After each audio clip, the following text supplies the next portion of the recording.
Oh god, I forgot to switch it over. Hello, I'm back. Hold on, give it a second. Alright, cool. I'm back. I'm here. It's time for more of Silent Hill F. We got ending 4 to worry about. We're just gonna do casual.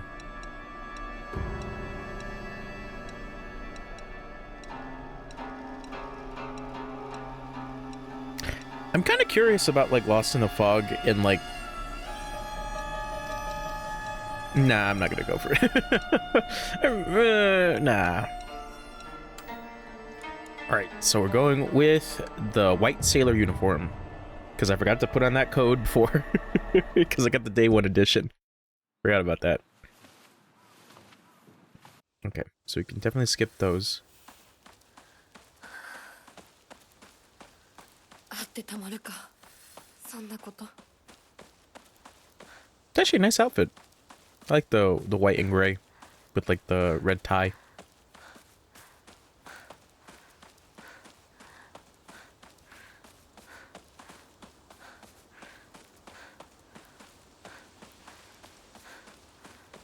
Oh, wait, hold on.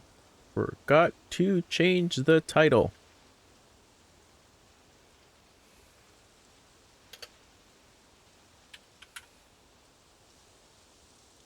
Alright, cool.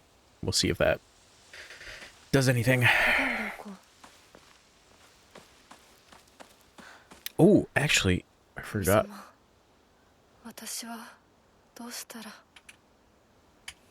Gotta find that.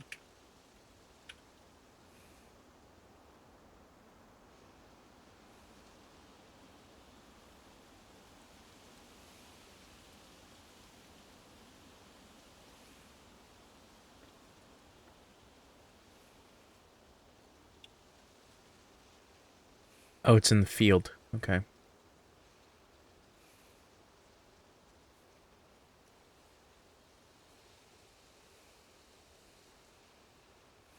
Oh, okay.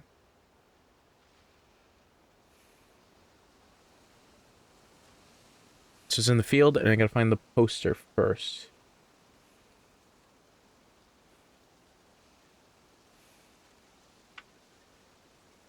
Alright, cool. Thank you, thank you.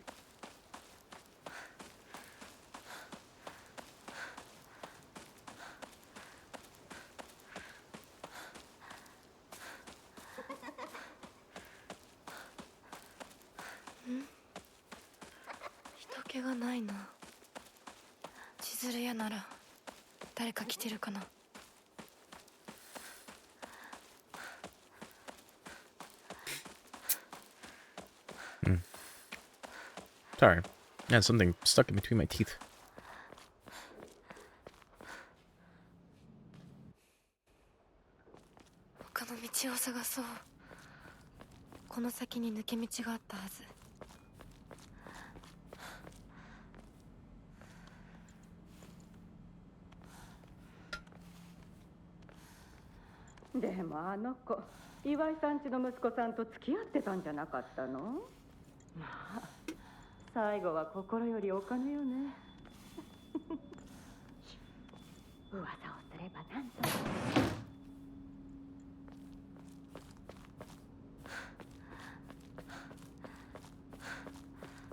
Yeah, it's a crazy thing now that I think about it, of like the arranged marriages obviously lead to wealth. I mean, it's not necessarily a foreign concept because of the fact that every other like race, even religion, has something of that sort.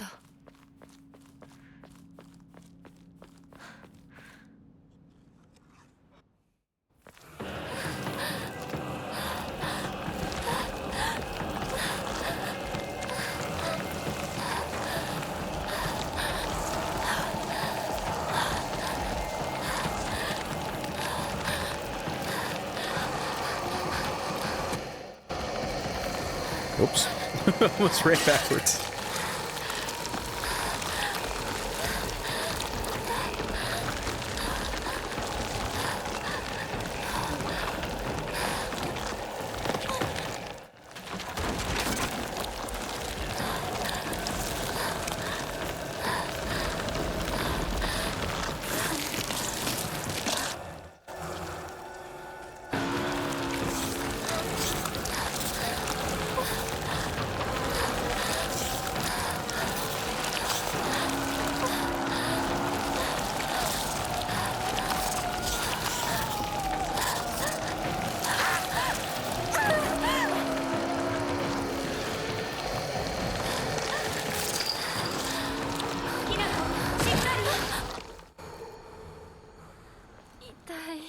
Okay, so don't take any of the pills again.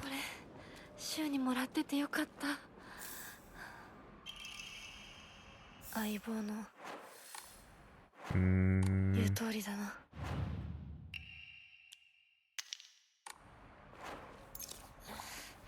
Get that shit out of my face. ここどこ？急いで咲子のとこに戻らないと。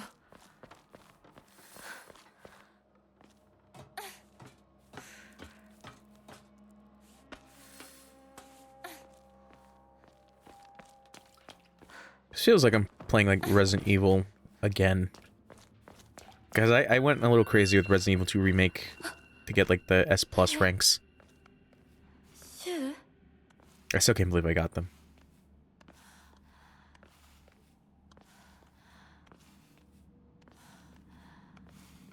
Now the thing is just like learning a level and then looking up guides on like what to expect. Rinko?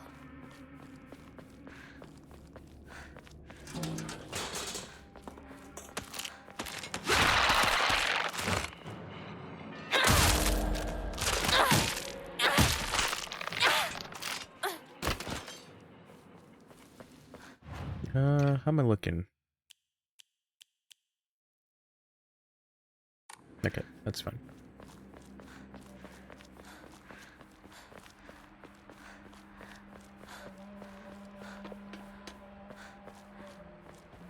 Nothing? Nothing.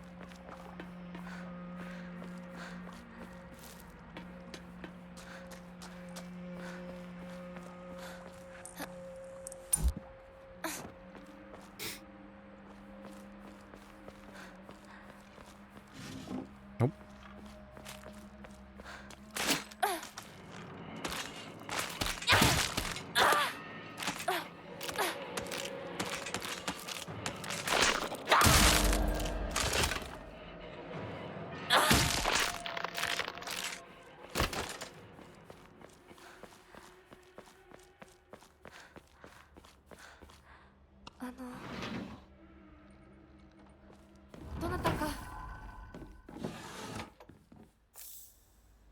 Okay, let me loot. Give me the loot.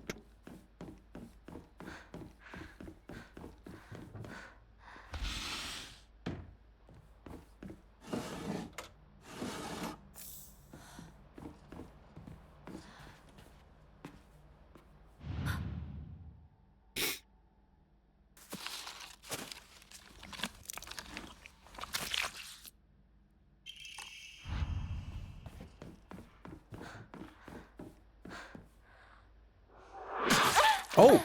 Oh, you're on the left side.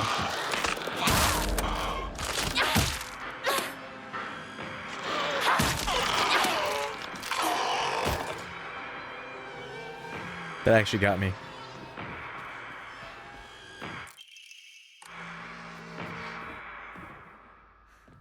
Nope.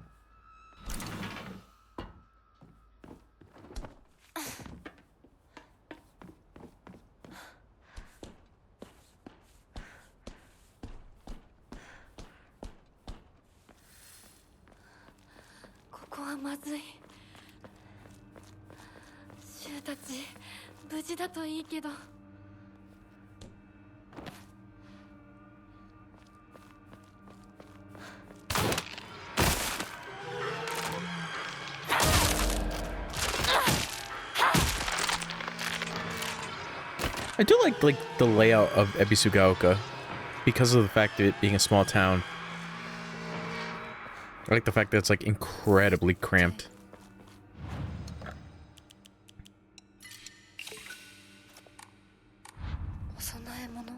Oh. Let's see if we can get some.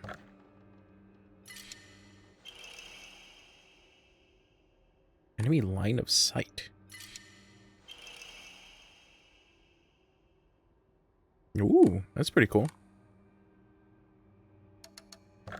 Bonuses. Slightly restores health upon picking up food items. Yeah, more peony showed up. Urage. Oh, I didn't realize that it came with items. thanks. Put that back.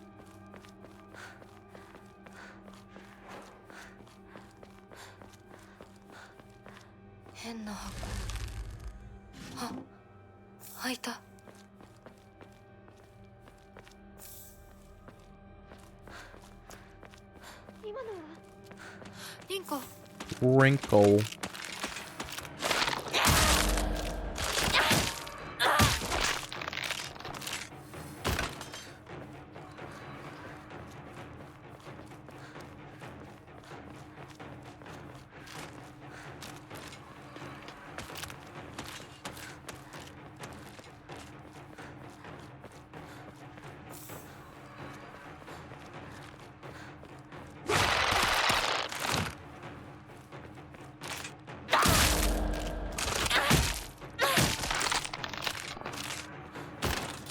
Running.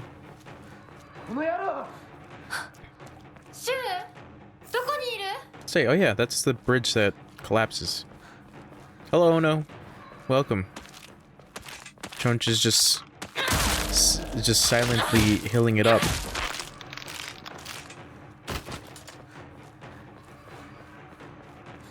This is the last run. And then I can return to other games. Because I need to see the true ending.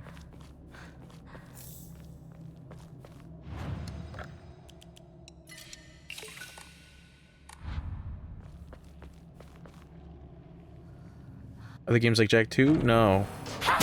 Like Jak 3. Or Jak X. Because I miss my combat racings.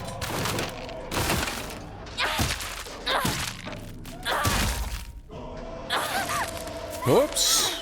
That was a mistake.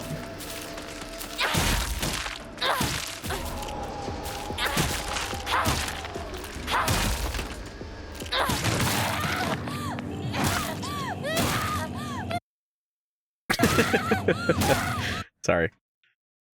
Poor Hinako. Alright, skipping along. ここどここれは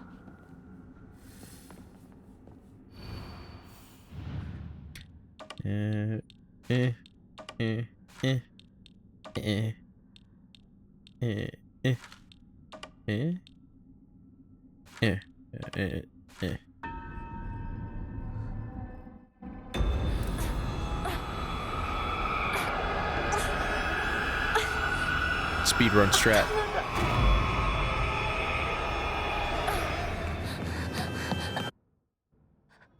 誰なの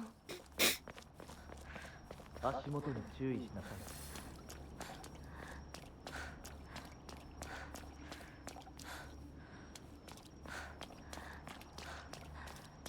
Oh, did it? Oh, that's cool. Oh, for Switch, right? Or for everything?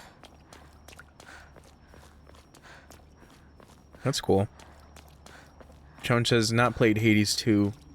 I have not gotten the true ending of Hades 1 yet. 構わないとも So I will be looking forward to actually doing that at some point.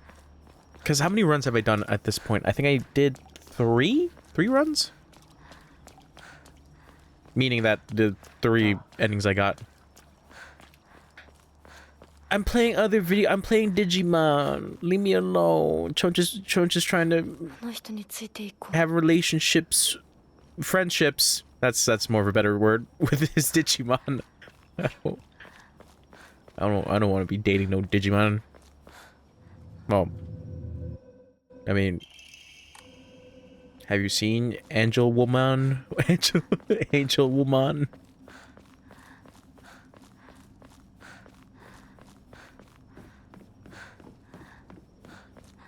To Leomon? ここは何の It's 神 like, 社 it's not great at the fact they made him so humanoid.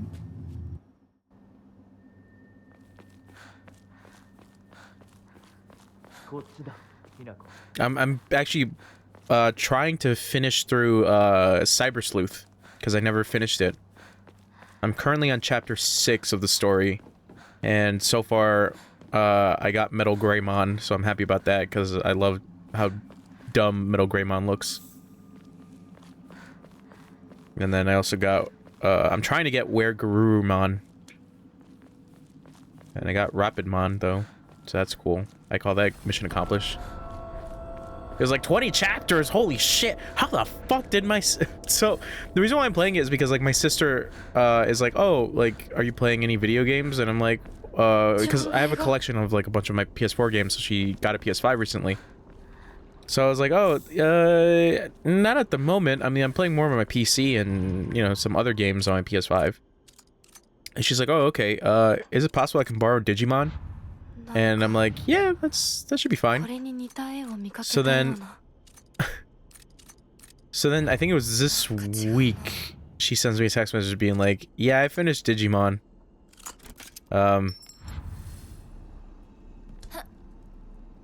Yeah. So I got a copy of Hacker's Memory, so I'm gonna be letting her borrow that. Cause she fucking loves Cyber Sleuth. Like, she's doing like the rest of the cases and like some extra stuff. Like, she fucking loves that game now. That's why I'm trying to actually beat it. To be like, oh yeah, it's a good game. And I also just, since Black Friday happened, I got my copy of Time Stranger. So that's why I want to finish. That's why I want to finish. Or if even then, you know, if my sister finishes all the fucking Digimon of whatever the fuck I have, you know, I'll just lend her Time Stranger, and then I'll eventually get it on PC at like super cheap.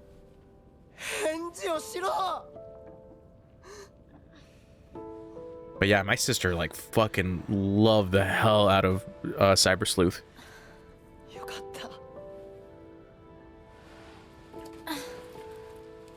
That's the thing. I really like it for the most part. Like, I don't... It's a weird thing because, like, I don't mind grinding in that game. Oh, let me skip this. I don't need this sappy, emotional bullshit in my Silent Hills. I need my distressing existential crisis shit in my Silent Hill. But I am looking forward to playing Time Stranger.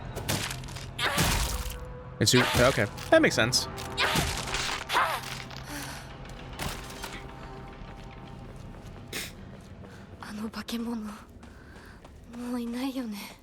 Ooh, actually. Oh wait, no, I already checked around. I don't think there was anything. Yeah, I mean, I like it. I'm digging it. I'm just, like, wondering why I dropped the game for, like, a good bit. With Dictation USBs? Damn, bro. Damn. I really gotta utilize the USB shit. I realize I play very unga-bunga with, turn-based games. As you can tell with fucking Metaphor on how I beat that fucking game.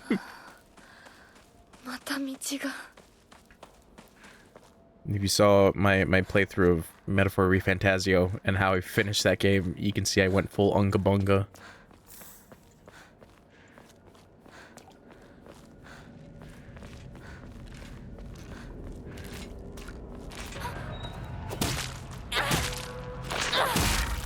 I mean, it's all on YouTube. You can watch, like, the finale if you want. If you want. You know, not forcing you. You can go right straight to youtube.com/The Writer's Den. You know. Not promoting it or anything, but, you know.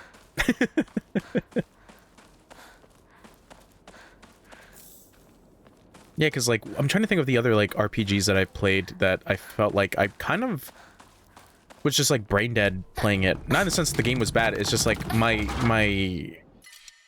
strategizing was, not particularly well thought out.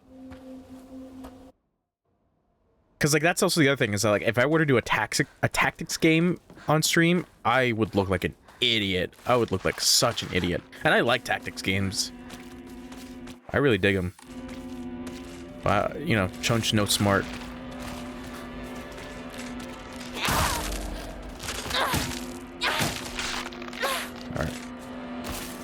Gotta pick up the lightsaber.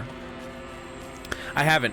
I have it, but I haven't played it because I wanted to play through Cyber Sleuth. I know they're two different games. I know that, but it's just like I want to play through one Digimon game and then play the other one eventually. Like I said, that's why I want to play through these Digimon games and then, you know, work my way to Time Stranger.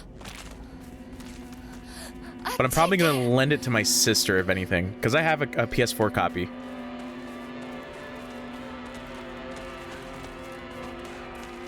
And then, Next Order was like the other one, right? Because that's more like Digimon World, which I have like this weird memory of that game. The PS1 game.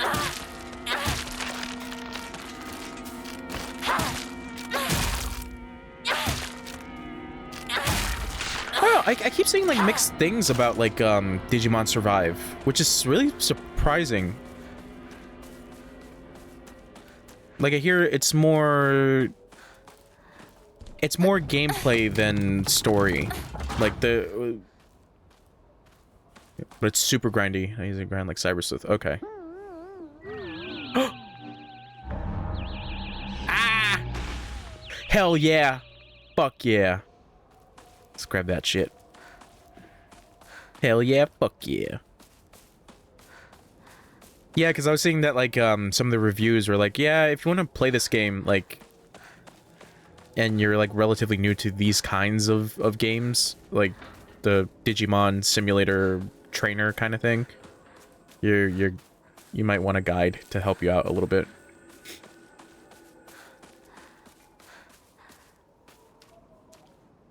Oh, so it's like, 13 Sentinels. Which is funny, because 13 Sentinels is a very good visual novel with some tactics elements. If you haven't played 13 Sentinels, that game was my game of the year. For whatever year it came out. That was a good-ass fucking game.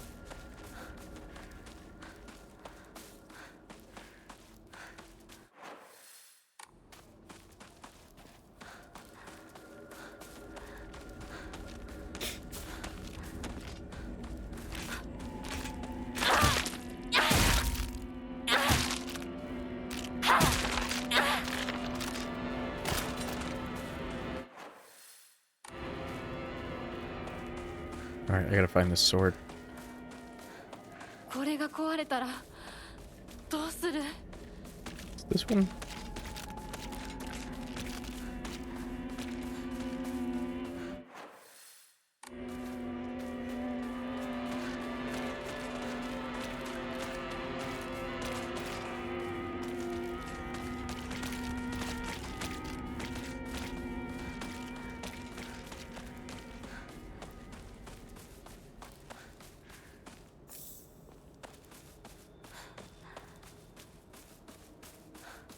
God, I kind of want, because ooh, hold on, nothing. Because I'm trying to like lend my sister some games like I really like. 13 Sentinels is one of them, but it's long. It's long. It's a fucking crazy ass story, but I fucking loved it. I love 13 Sentinels. Where the fuck is that sword?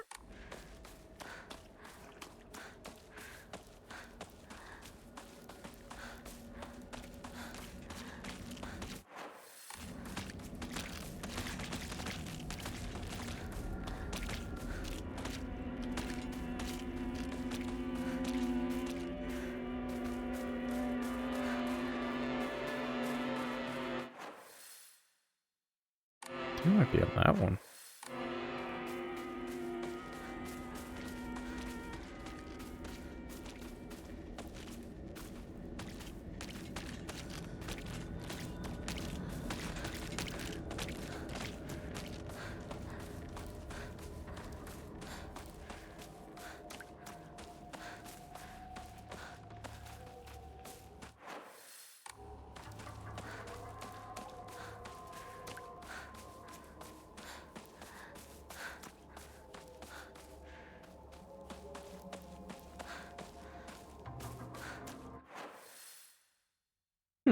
Hold on. Where the fuck is it?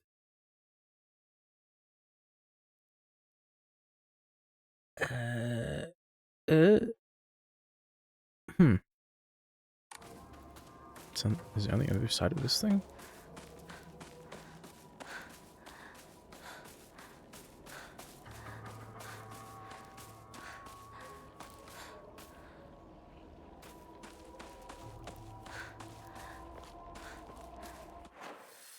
Well, it's somewhere around here.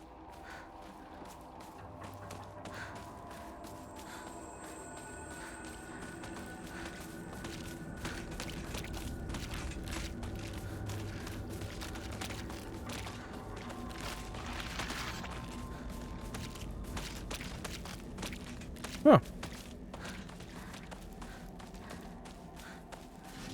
Chocolate. Great.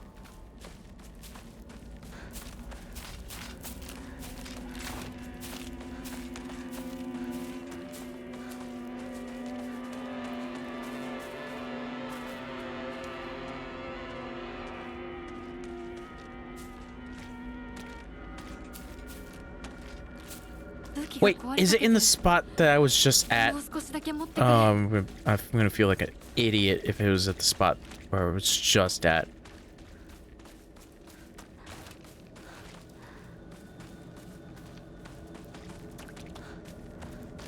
All I want is my laser sword.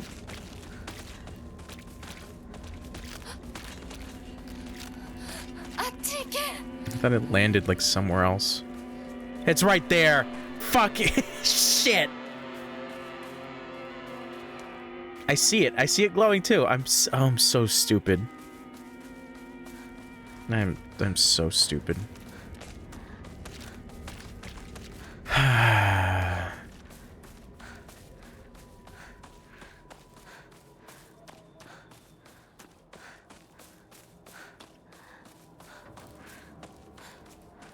Why didn't Time Strangers get a nomination at the Game Awards?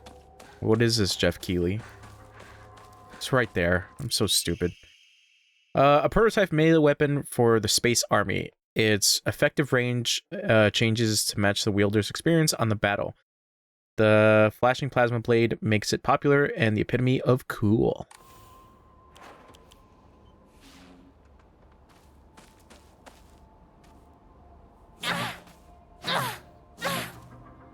Cool.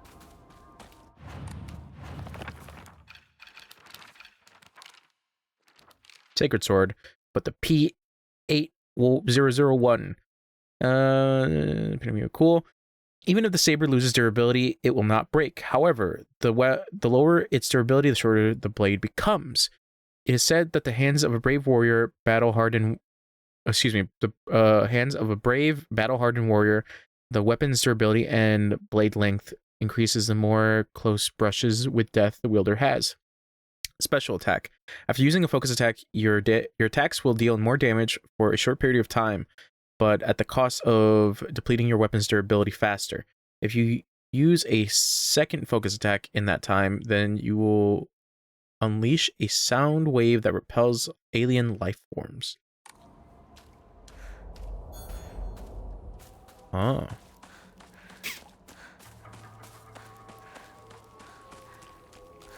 Oh! I always forget about that one. God damn it.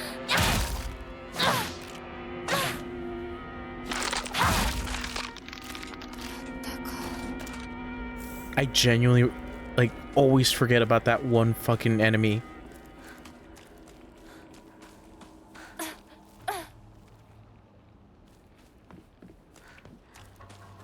悪い ひなこかこの気持ち悪いのには触るなよ毒があるかもしれない右の庭から回ってこっちに来い分かった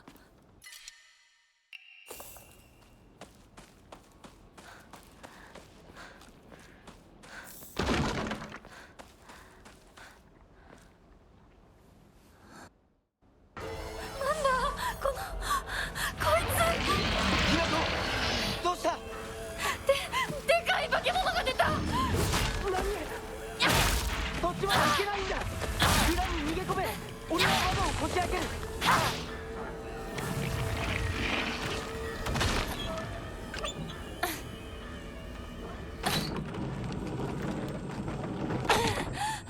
まだだ。もっと回さないと。 Ah, no, my coaster.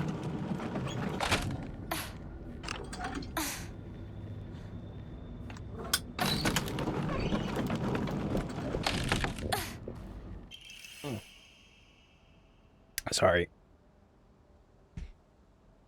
My coaster fell. よし。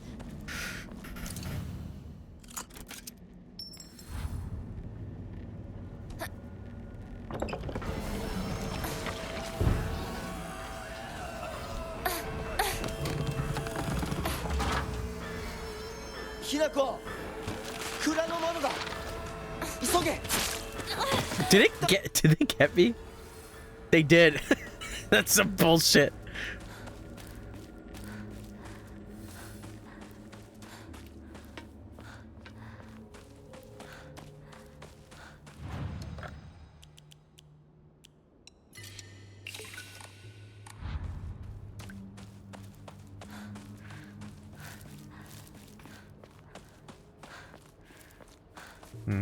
This way.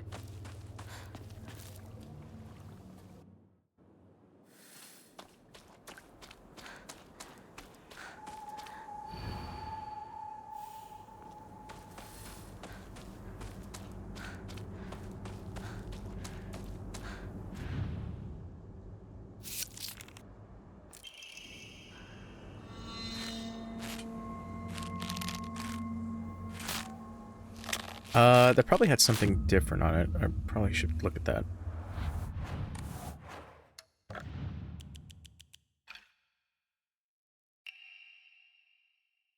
There we go. Hinako, I like you so, so, so much. I love you, I love you, I love you. You better not go anywhere. Don't you dare leave me behind.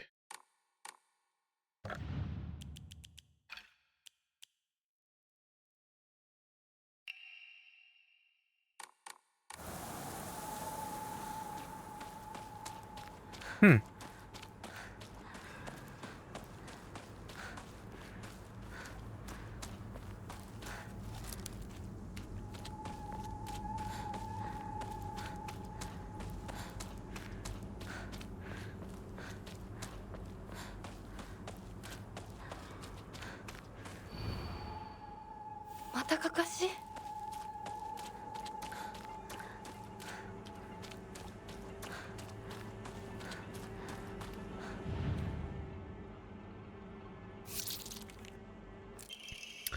I love you and Sakuko so much. I think I'd die if you ever left. Sakuko and I would probably bite off our tongues, gouge out our eyeballs, and use gardening shears to chop off all our fingers, one by one.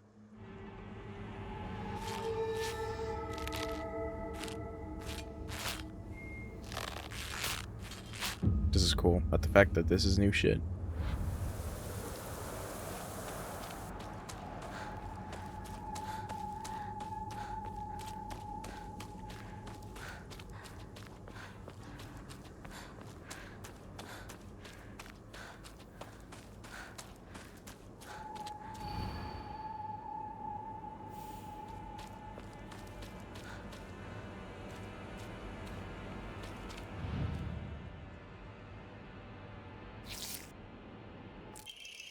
Shu also loves you, oh so very much. He said he's so in love with you, every other girl to him is just a parasite that doesn't deserve to live. I wonder if he's going to kill me too, Hinako. Wait, sorry, there's a pause and then, okay. I wonder if he's going to kill me too. Hinako, if you leave Shu behind, he's going to kill the rest of us girls. Please, Hinako, save us. I love you, I love you, I love you.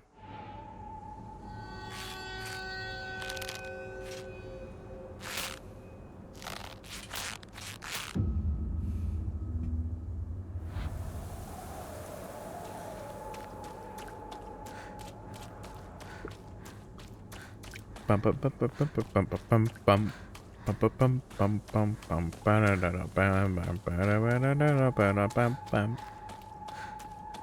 Got it. I really love that theme.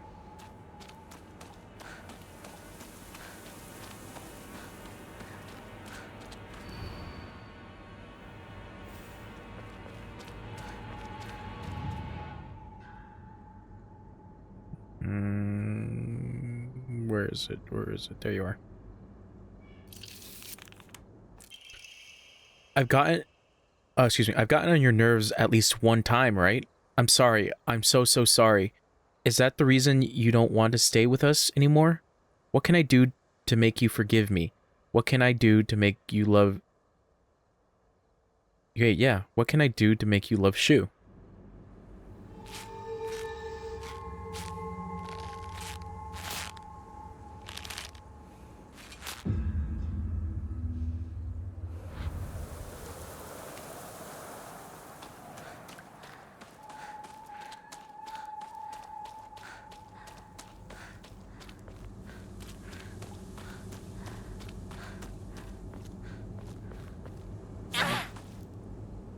That's cool.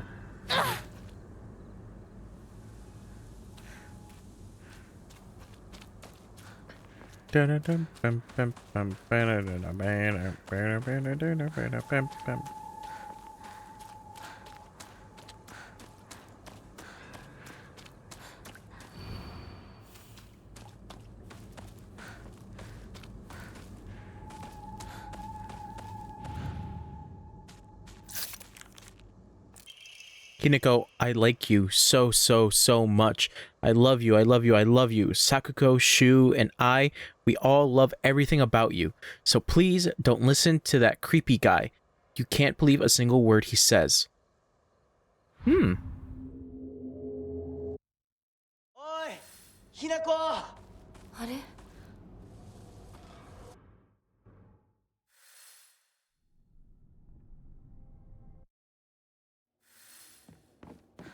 私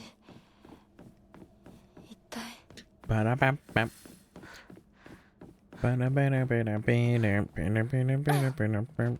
たもう少し待っててくれてもいいのに We got 4 hours to beat this game.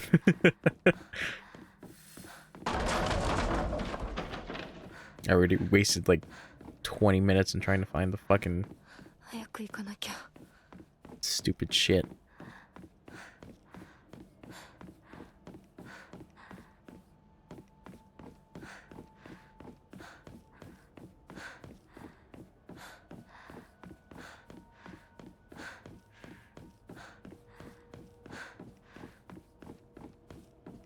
Already?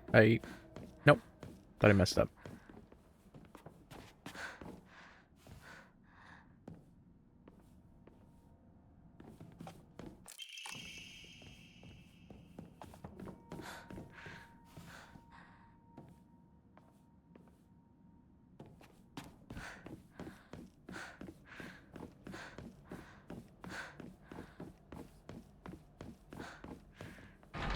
It's not that one.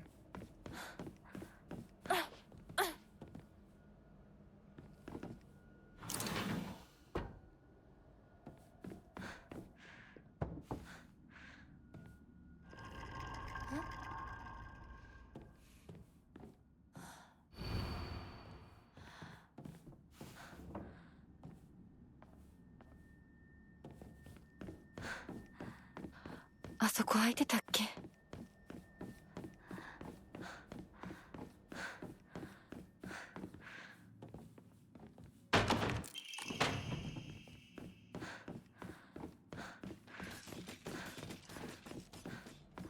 Is it this way?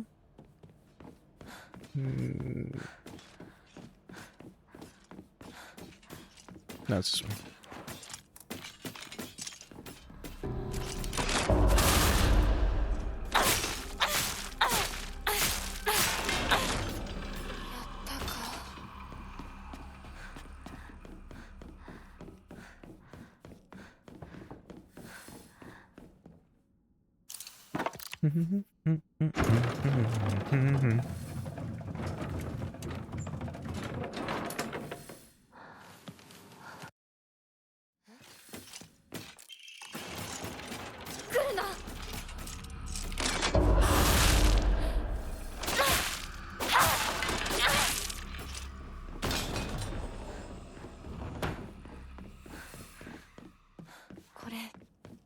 事なものだと思うけど。すいません、お借りします。やっと着いた。きなこ、こっちだよ。さくこ？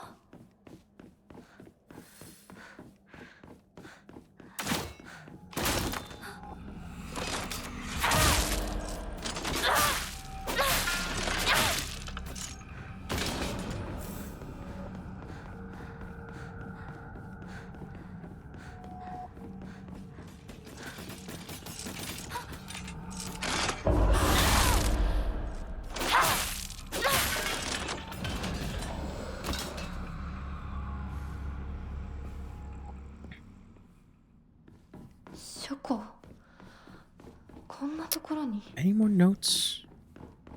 I think there's really anything else.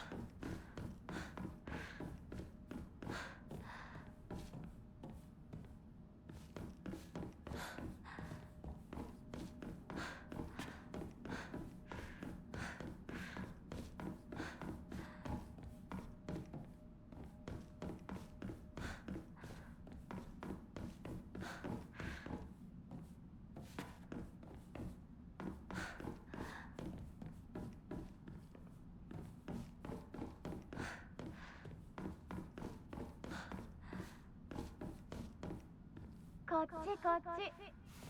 こっちだよ、ひなこ。さくこ？さくこなの？どこ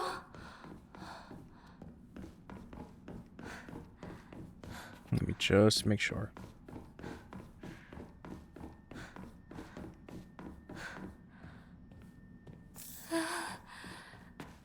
でもお供え物だったよね。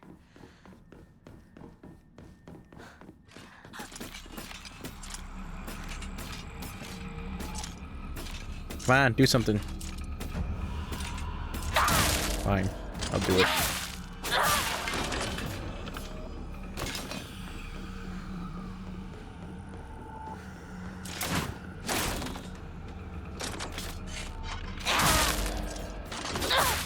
Wade, what are you doing here? You said you would never ever returned. Returned.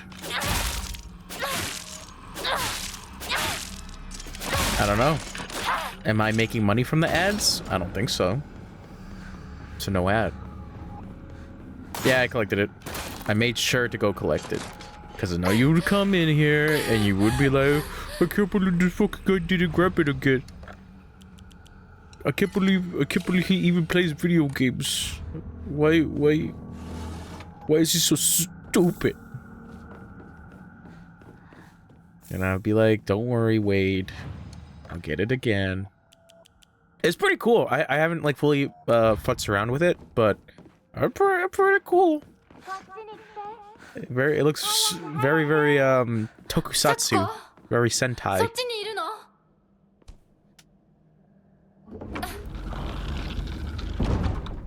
さくこ。 Okay. Let's now. Get the fuck out of here. 逃げなきゃ。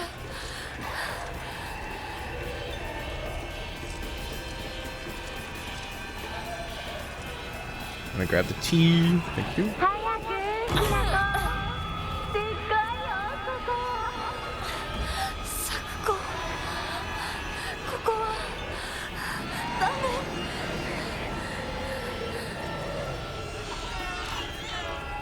Ba-da-ba-da-da-da-bam-bam. Ba-da-ba-ba-bam-bam-bam. Ba-da-ba-da-ba-da. ごめん。 I am digging like the some of the document changes because I already experienced the scarecrow field with some new documents of Rinko saying, "We love you, Hinako, Slay Queen," and I'm like, damn, those are some good friends. Slay. Also, don't believe that creepy guy.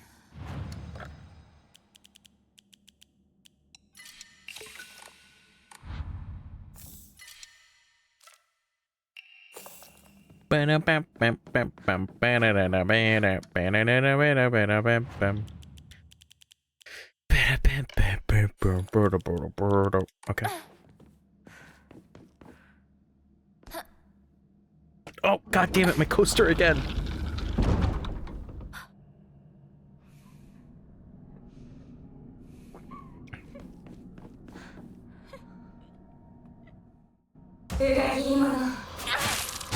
Damn it. こうどうして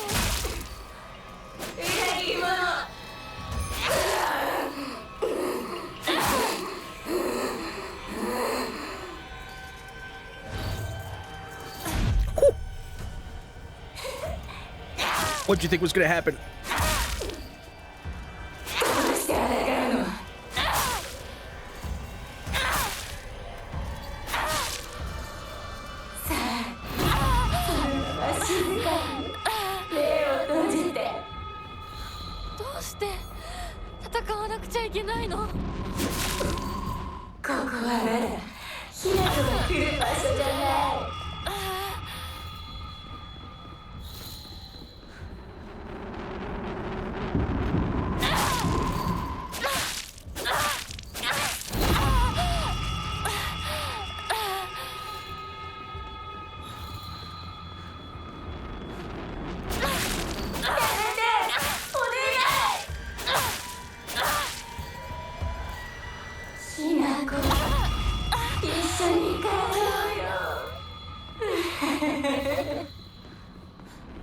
いい加減にしろ。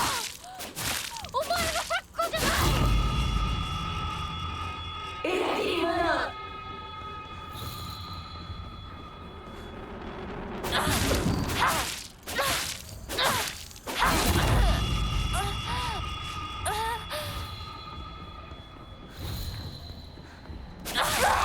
There you go.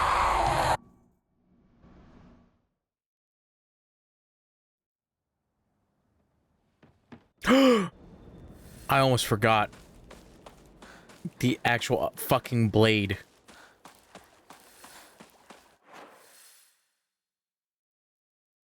I almost forgot the fucking blade.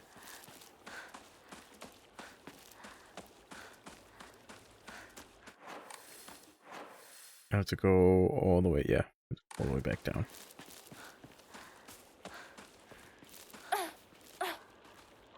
So...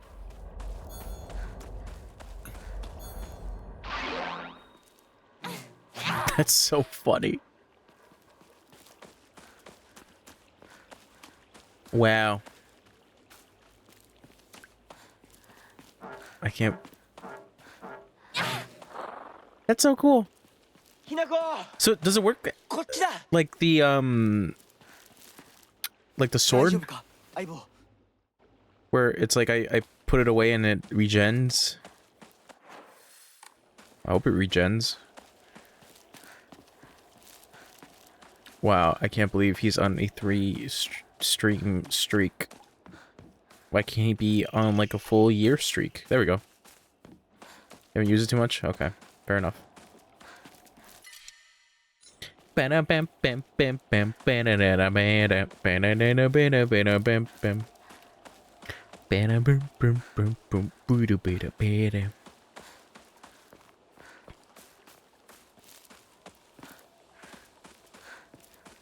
Okay, hold on. I should probably be careful because I don't want to miss anything.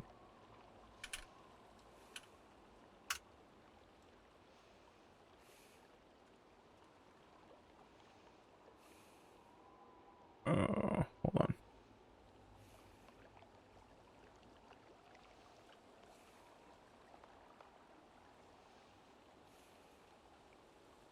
Okay, so it's before the house. Got it.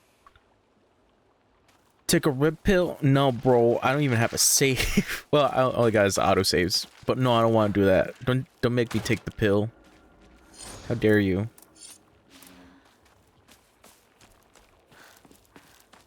I'm curious. I don't think there was an explanation as to like...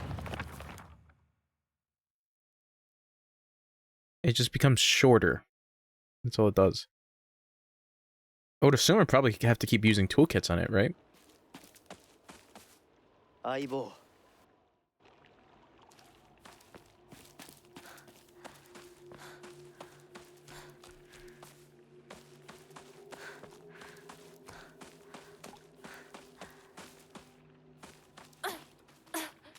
Okay. Come on, come on.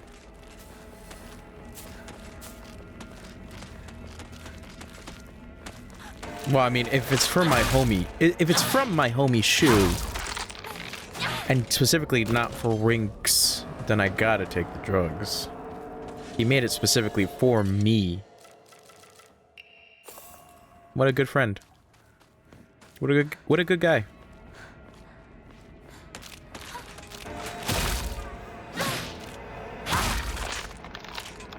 Yeah. Yeah, because I'm not stupid. Lost with the Fog is for me. And me alone.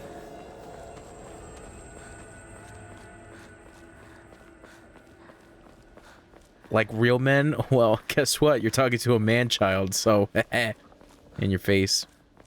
I don't have to worry about that.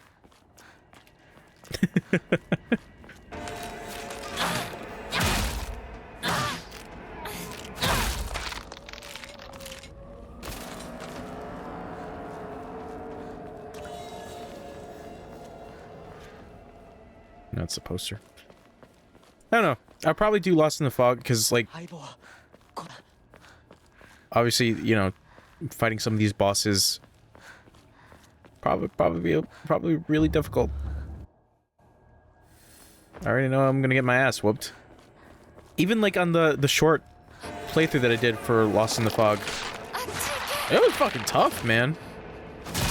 Granted, you know, I was a little bit leveled up, but yeah, the fucking the enemy grabs or like even the boss grabs like really fuck you up. I was genuinely surprised I was doing kind of okay in it, but you know, I'm not gonna.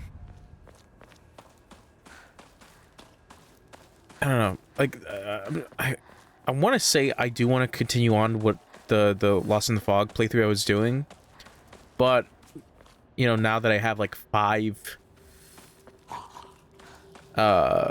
what's it called? 5 Omori slots. Amamori, excuse me. It feels like it might go a lot easier. Which still, I have not found any Emma. I think that's also another thing I want to do, obviously on my own time, is find the rest of the Emmas.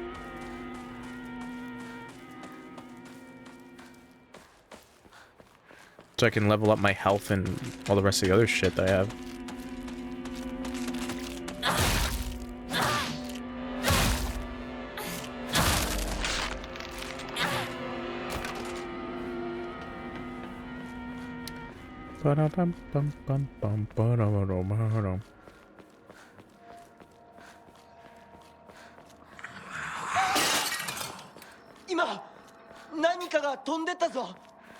Also, the puzzles. That was the one thing I was thinking about, of like doing the puzzles on Lost in the Fog, but it's not that easy. You think I'm stupid with doing puzzles? That shit made me look like a fucking idiot.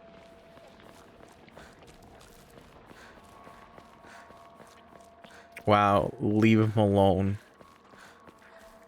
Leave him alone.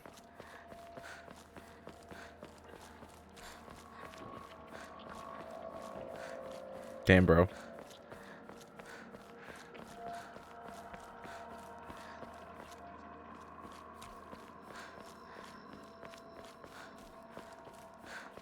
Hello, Howler.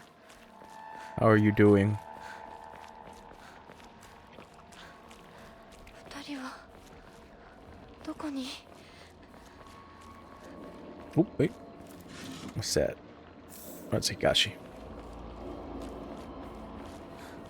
Yeah, that's right. ひなここっち Really? You sleep? Bitch, I've been trying to text you and say, hey, let's finish our podcast episode. And you're like, oh no, so sleepy. Ooh. I hope Choach doesn't call me. I'm so sleepy. Like the little baby bitch you are.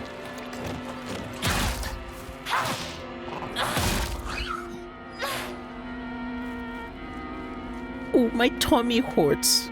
I need to sweep it off. Oh.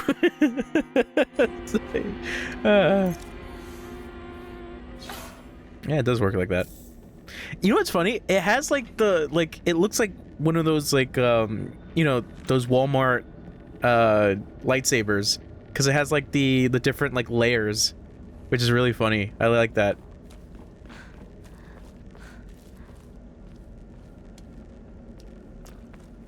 Yeah, you can tell from the bags under my eyes.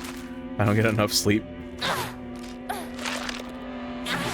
What are you trying to say?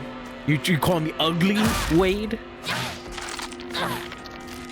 Can't believe you come to my stream and call me Uggo in front of the 2 other people that are here. How dare you? How dare you? Call me Uggo? You're lucky that Ono has his dog Wade around him.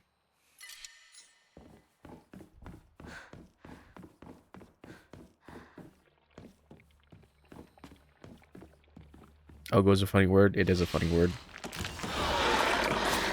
Well, that's what Wade calls Chunch. Not Ono's Wade. This Wade.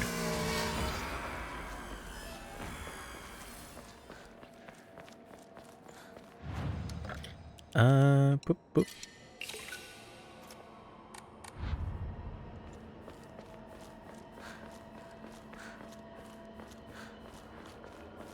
Sure.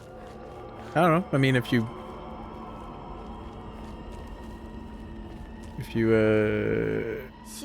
say so.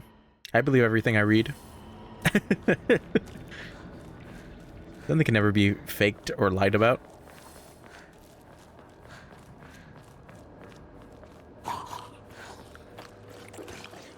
That's right, baby.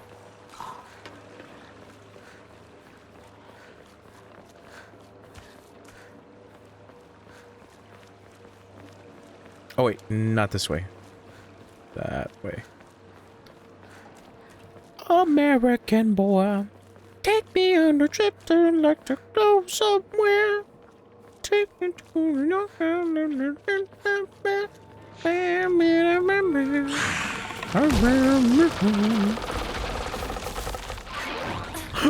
What is Hinako looks so nervous? Well, I mean, I can't blame her. But it's just that face when we're activating the sword. It was really funny.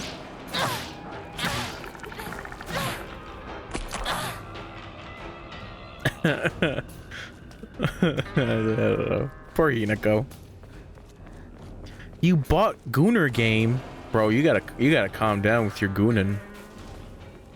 You come to my stream and agree with this guy about calling me Uggo, and you have the audacity to say I'm gonna goon to this game? Not this game, Stellar Blade, but still. You're about to morb? Yeah. Should I stream Stellar Blade? Like, I'm starting to think about it. Should I stream Stellar Blade? I've had that on like my back end for like a good while. But I've booted up so many other games, or even like started streaming some other games, because like I said, I still have like Ninja Gaiden 4, and that shit is really good, even though I decided to do hard mode on that for no reason but my own. やめてくれ。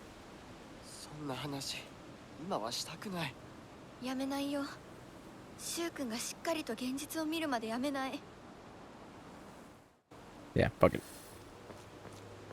Wait, can't watch because too much goonin'.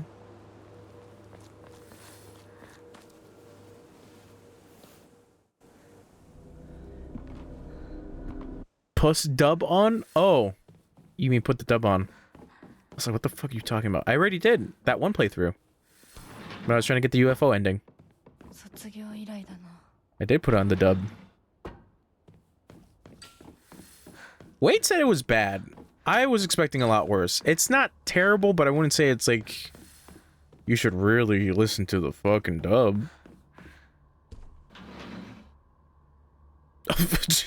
Japanese, the fakest language? Whoop. Sorry about this, bitch.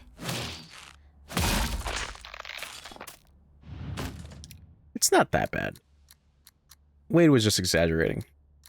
He came here and he's like, God told me this dub is bad. So I need to go and tell other people that this dub is bad. And I was like, Wade, don't use the Lord's name in vain. And he was like, do something. And so I did. Nothing. I did nothing. Oop. Sorry. Notification happened.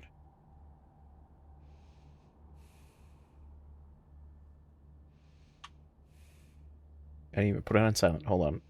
Should probably put this on vibrate at least. Just in case. Alright, so this is 5, 3, 4.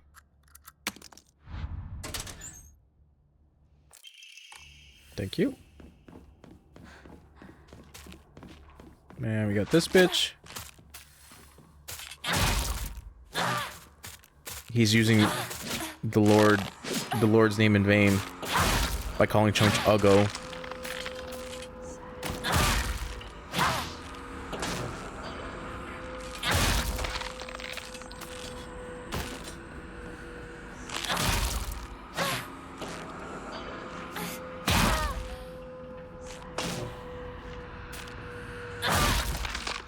Is there anything in the Bible that says somebody was Uggo? I don't know why that's funny to me.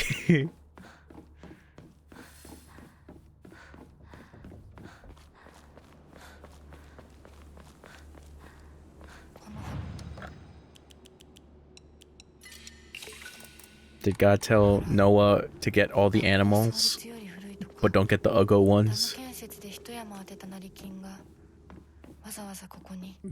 Dab on those hoes. And then in 2223 he says, don't trust them Uggos.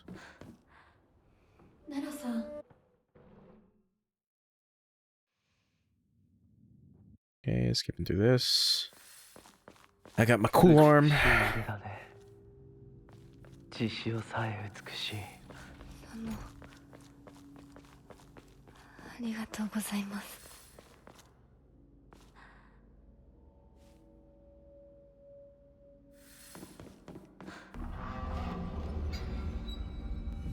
Because I don't remember that in Passion of the Christ.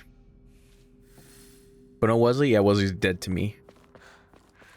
Wesley sent me a message like an asshole. Wesley is Uggo. Ooh, I'm telling Wesley. Actually, I won't because I don't care. Oh, so that's the line. There we go. So you go, Wade. I don't know if Wade is even here. I don't know if he went to go piss. Because for some reason he likes talking about piss. The whole stream yesterday he was like, I'm pissing.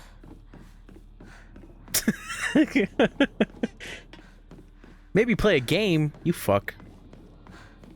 I hate you. How dare you come to Chonch's stream and say, maybe I won't stick around. Maybe I want Chonch to give you a smooch. Nah, bitch, you give me smooch. Fuck you.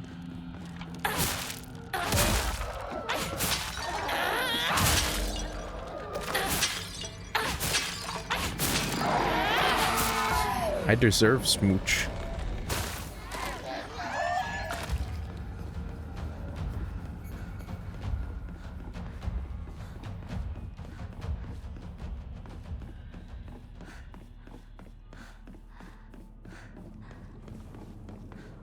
Bro coming here being like, why no smooch for me? Fuck you. Alright, let's look for some notes. Chonch is so high right now. No. I mean, very caffeinated. No, not the Tom Brady smooch. Anything but that. Don't kiss your dad on the lips. Don't do it. It never leads to good things. I've told so many people about that. I really gotta start naming like titling our podcast episodes like just the stupidest shit in the world. Because I think was it me, or I think it was just a conversation we just brought up. I should just call it "Don't Kiss Your Dad on the Mouth, Tom Brady." That should have been the title of the episode. It's like, it's not even a podcast about like sports. I have to find that episode.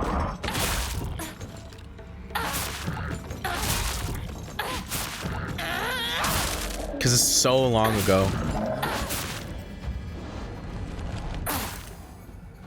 Alright, so I don't see any new notes. So I think I've pretty much collected the notes.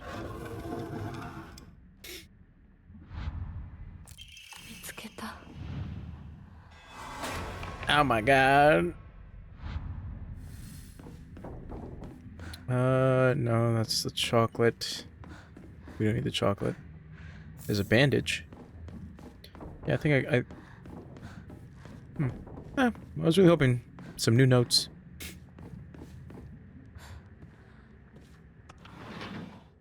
I hope Tom Brady doesn't watch it.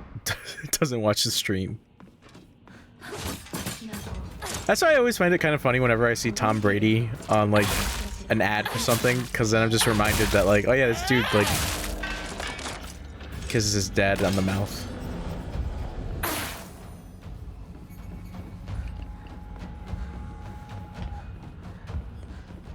Because it's like, look, I understand, you know, it's not anything inherently sexual, but it is weird.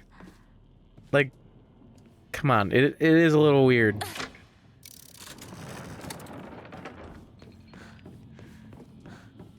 You could boo me all you want, but I'm right.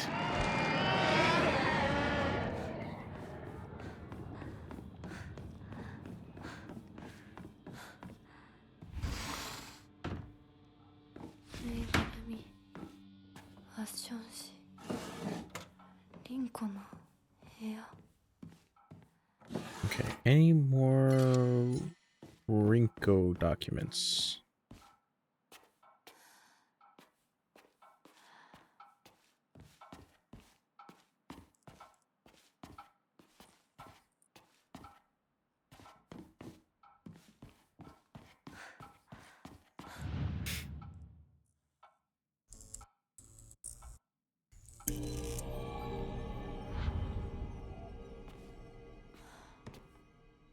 It's like always the last one, yeah.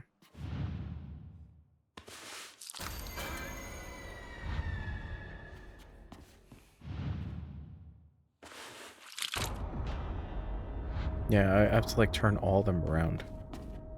Ooh, okay, so we're back onto shoe pictures. That's a neat detail. I do appreciate that. That's like Shu and then becomes Hinako. Scusi.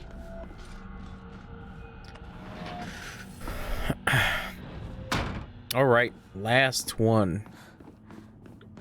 So I have to switch this around. Bird.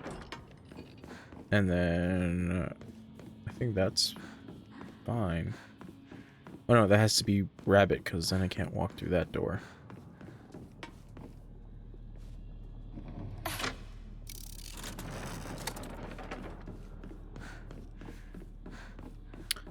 Ba-da-ba-da-ba-da-bam-bam.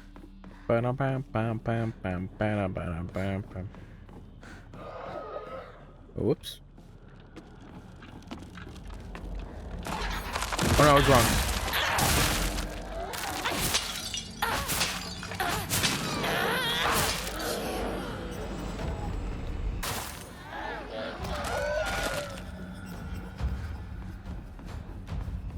I was very wrong.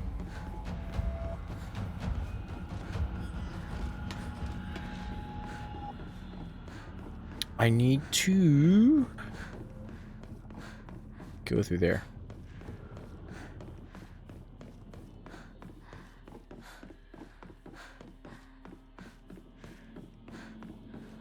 強だって運動だって服選びだってお化粧だっていつだって私の方が上だった。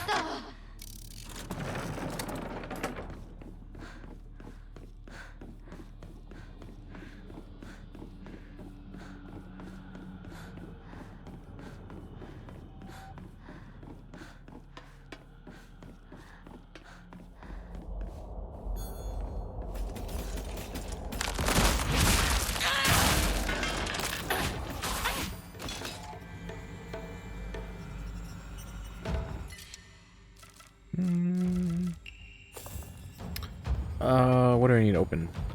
Rabbit. Got it.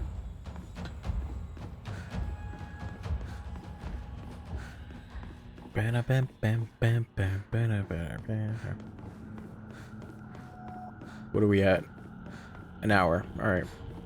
Then I gotta do Sakuko thing, and then I gotta go do shoes thing again.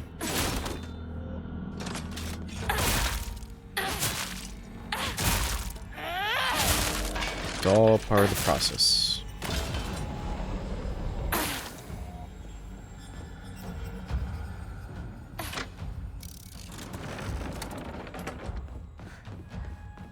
I wonder if there is a speed run of this game. There probably is. This game came out in like October. No, September. Where's October? I don't remember now. But I would assume that somebody already went through a speed run.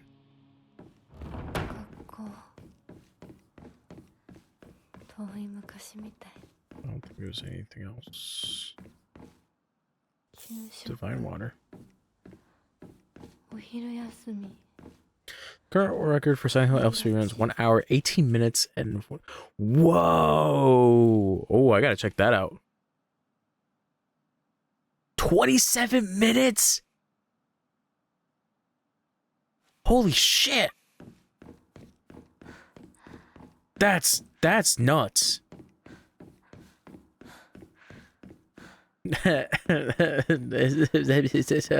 Watch this.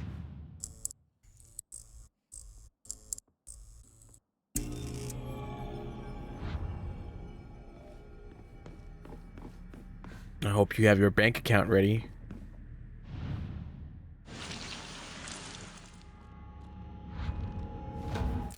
これでリンコとお別れできる。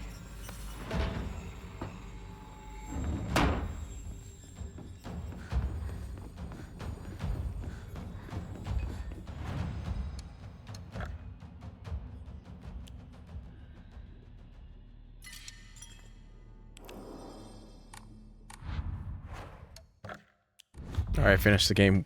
Give me money. That was the ambiguous ending. We don't know what happens. I'll send you my transfer number.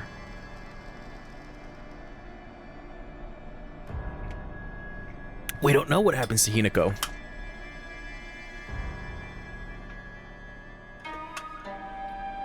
Crazy. Crazy.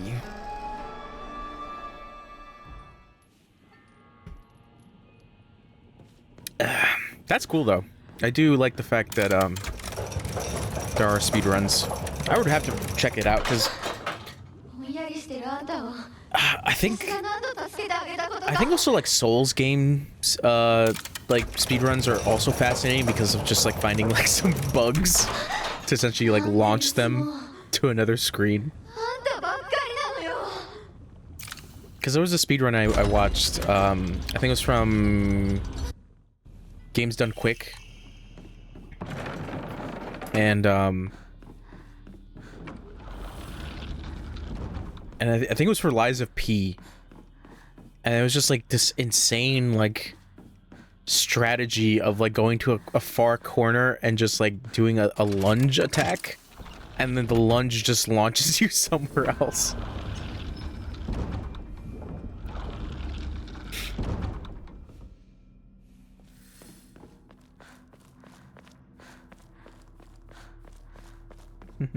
れ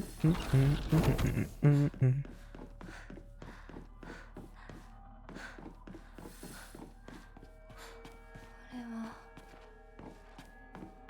咲子の。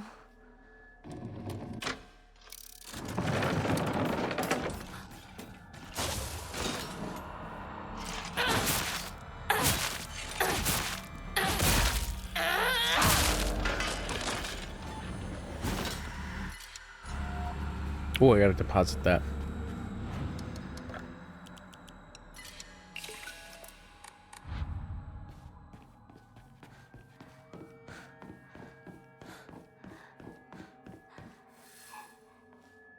Hinako. Quiet, girl. I'm gonna leave you in the dark.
No.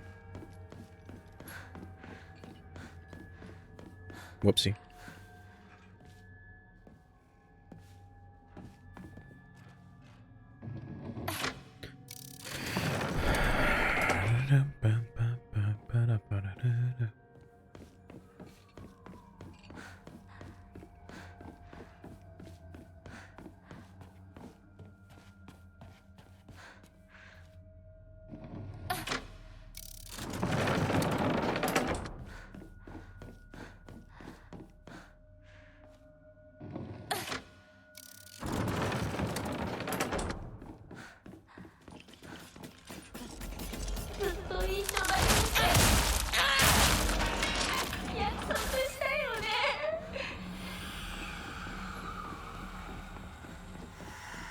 Alright, any more notes for the rabbits? ウサギしか友達いないんでしょ。もういっそウサギ分類すればいいのに。Oh, that's also another hint about Sakugo as well. About friends. She loved rabbits. She loves animals. And I guess people treated her like a weirdo for liking rabbits. Oh, that's sad.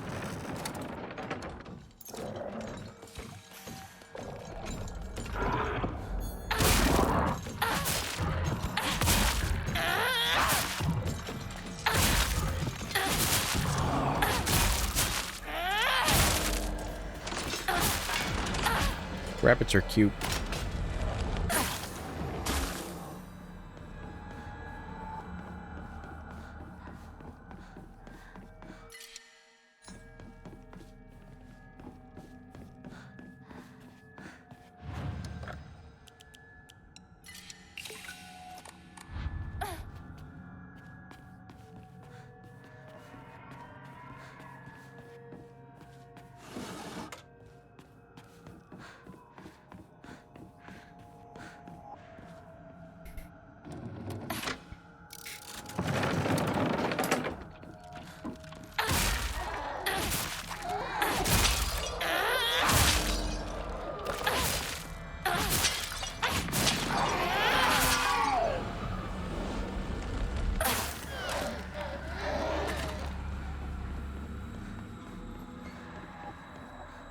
Okay. 来てくれたの。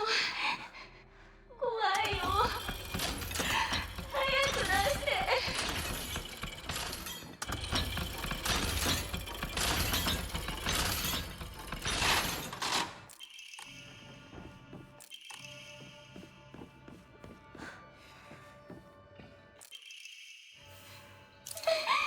何してるの？いや、一人は嫌。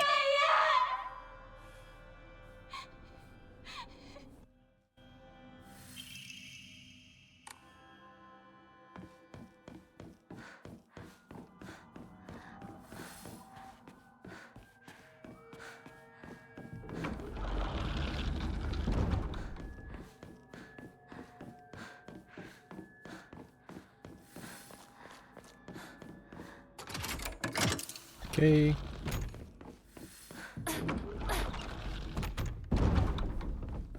いや、相棒、相棒、お前の本当の選択を知りたい。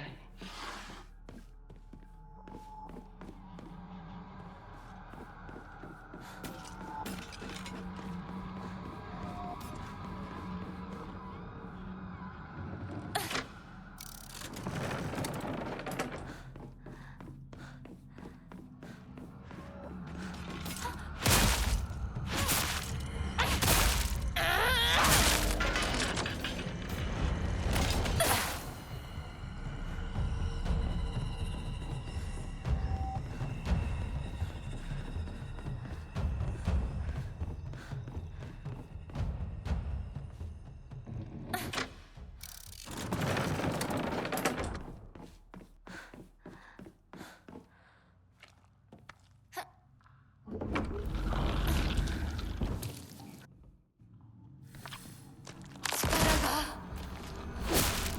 みなぎる。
あいつ私を追ってる。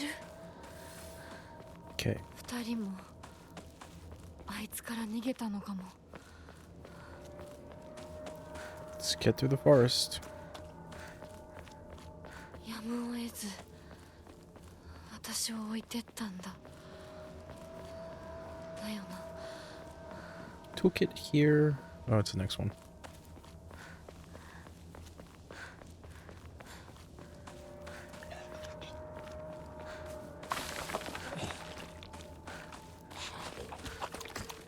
シュウなら山にも詳しいのに。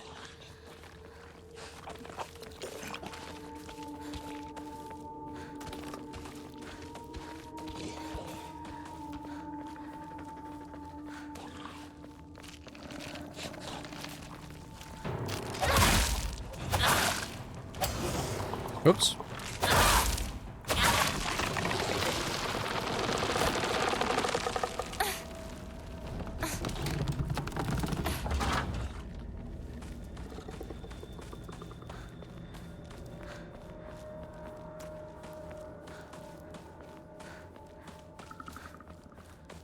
相棒法ってどこ行ったシュ。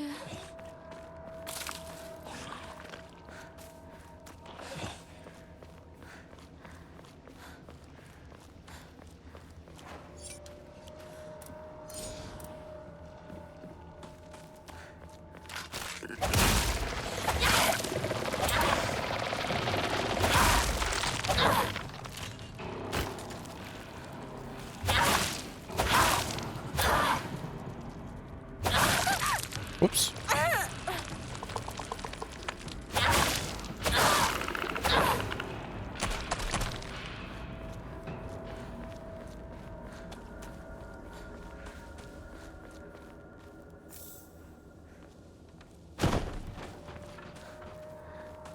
Nope, just the comb.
Oop, there it is.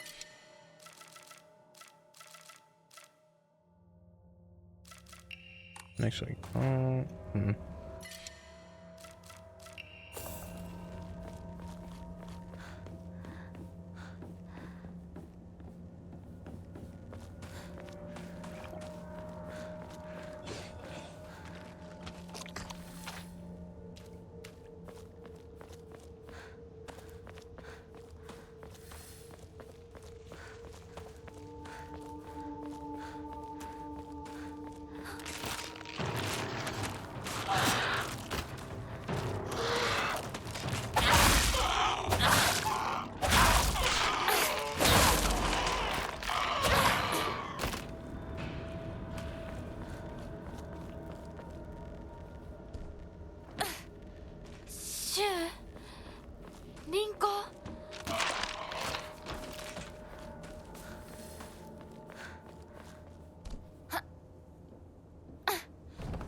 りだよね。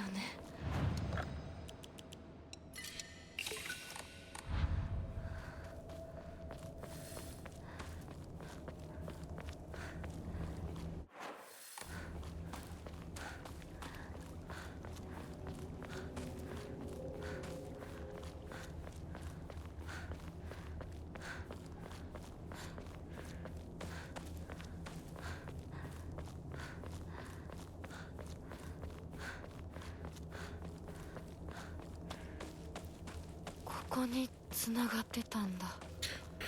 Alright, back around.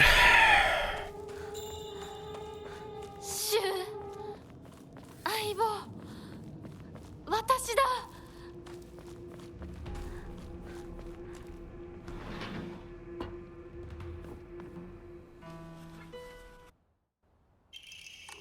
シュウ。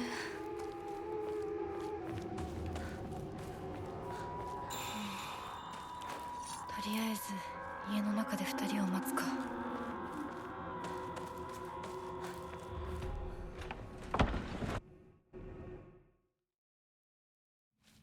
Okay.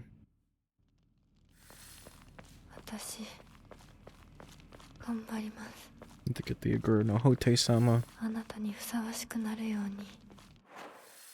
I could just go through this first.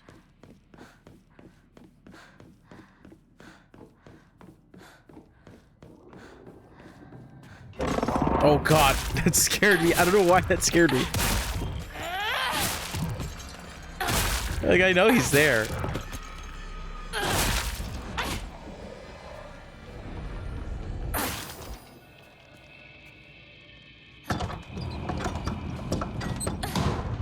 I don't think there's any new documents, right?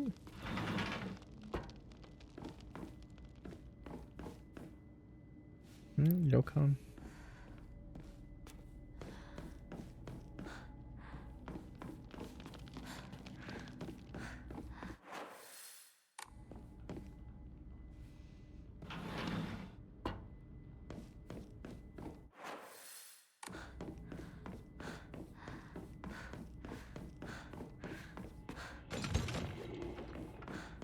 Yeah, there we go.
Let me grab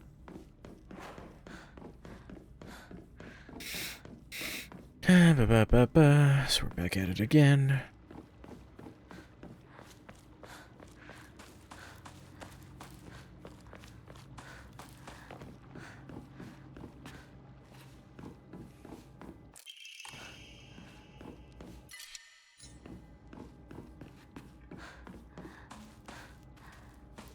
Oh, so I don't have to do the puzzle again. Neat. Cool.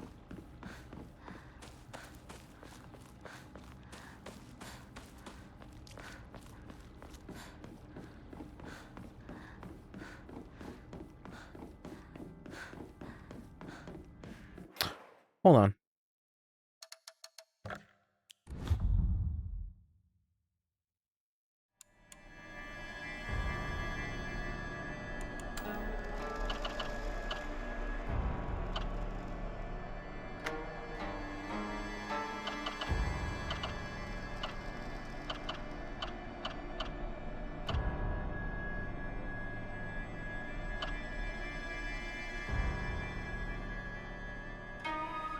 Do I need the Agura no Hote?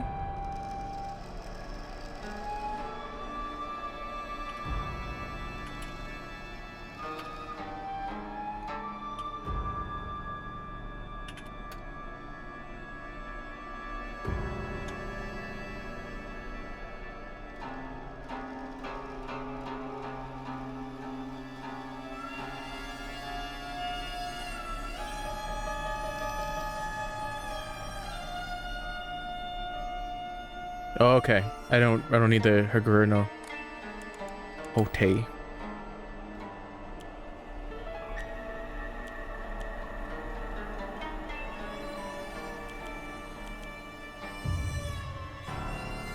Oh. 頑張ります。あなたにふさわしくなるように。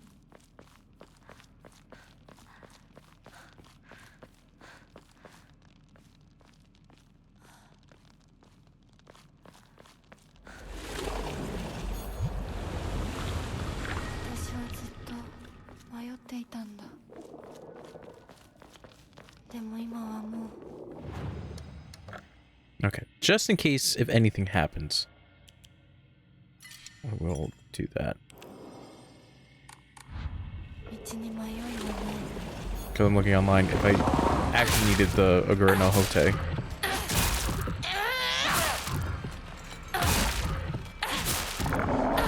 死ね。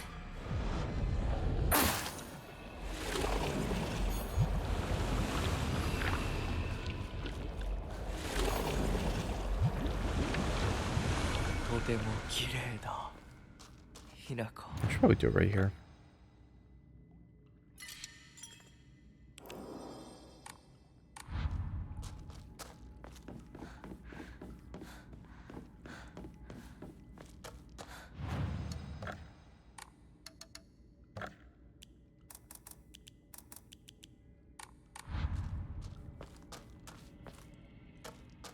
Just need a couple more Emmas. That's all I needed. では Okay, 行こうか。 now we gotta wait for the walking to finish. ご一緒に。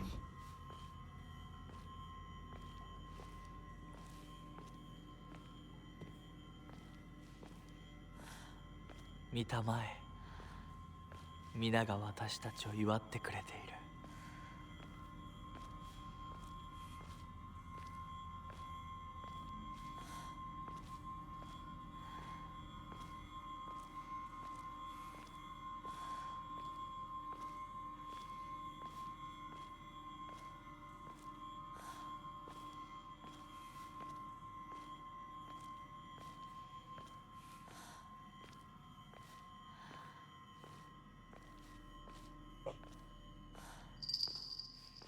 あなたの新しい生に祝福を。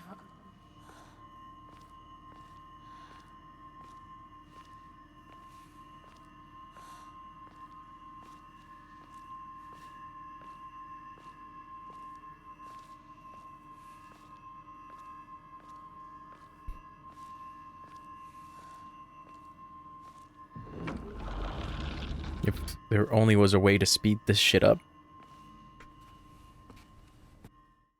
私の気持ちを知ってたくせに。見た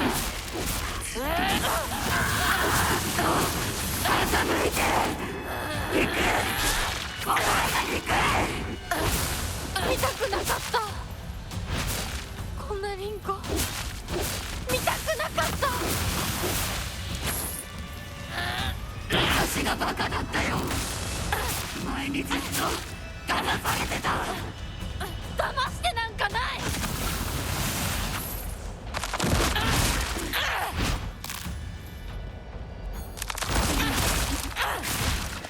苦しい。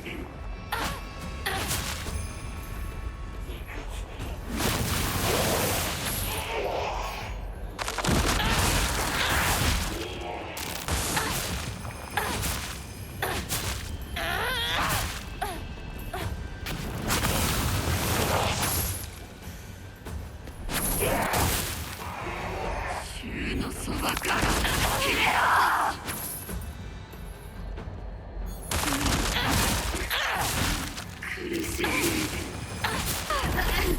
Damn.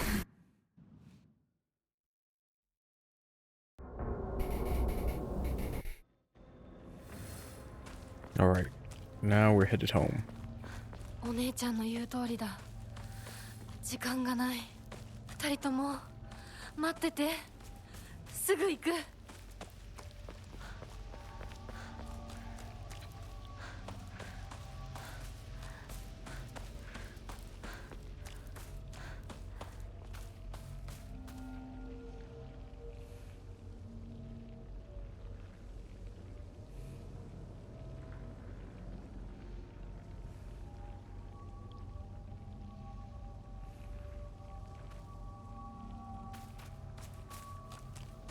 Okay.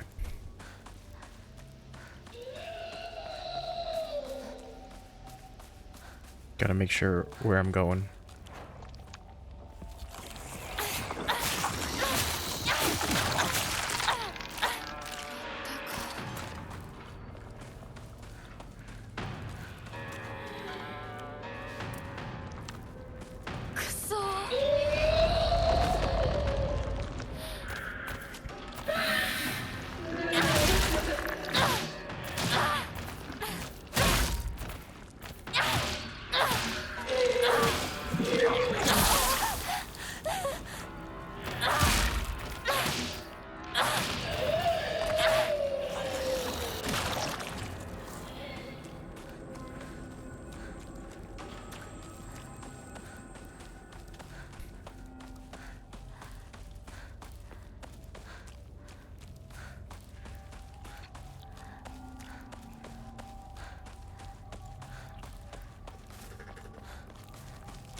Is it this one?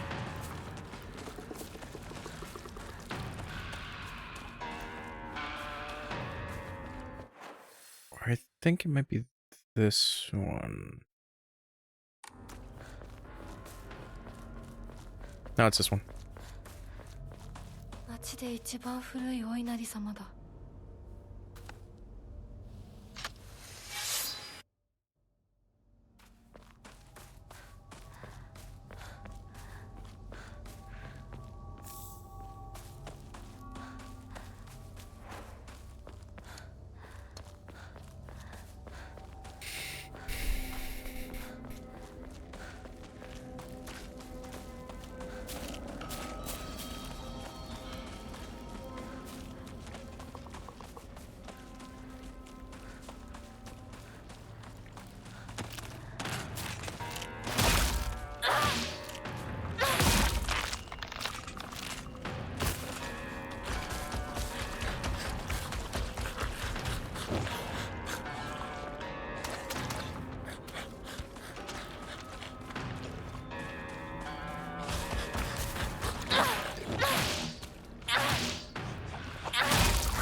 町まで早く家に帰らないと。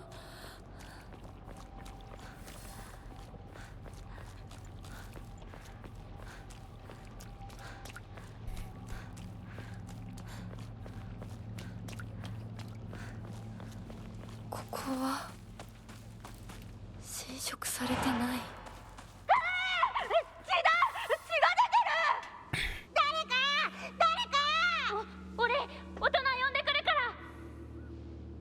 落ち着いて。怖がってるだけだから。怖くない。怖くないよ。大丈夫？すごい血。早く手当てしないと。ありがとう。大丈夫か？子供を噛むなんて許せねえ。ただ殺してやる。 Oops. 僕は固定機って言います。君は？私はひな子。清水ひな子。私は覚えてさえいなかったのにな。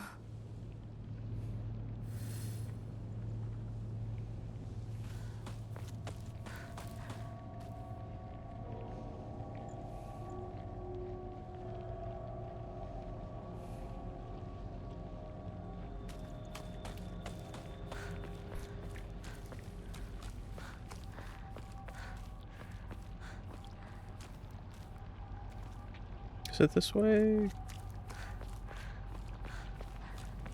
Shit, even I forget.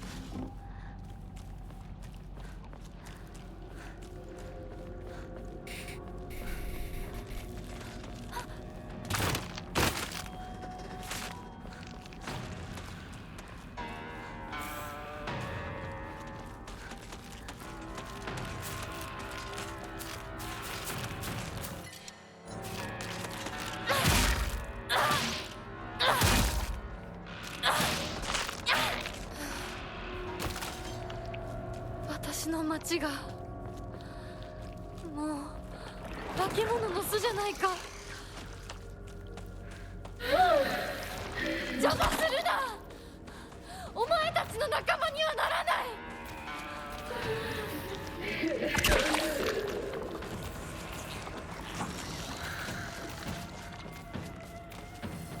Alright. I'm home. 相棒、もうすぐ Now だ。 I have to figure out where... here we go. Yeah!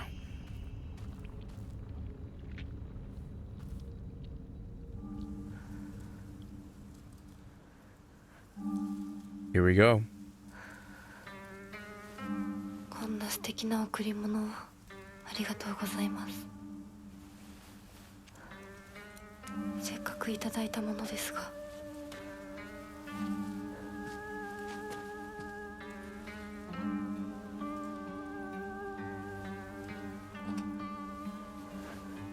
私がこれを受け取るのにふさわしいかどうか考える時間が欲しいのです。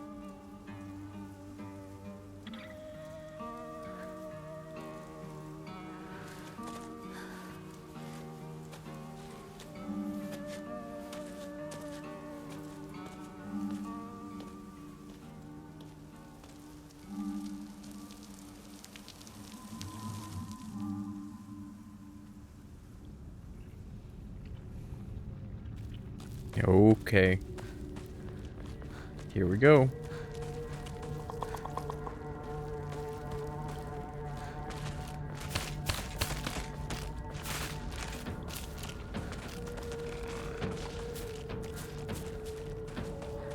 Say, where is... Yeah, it's over there.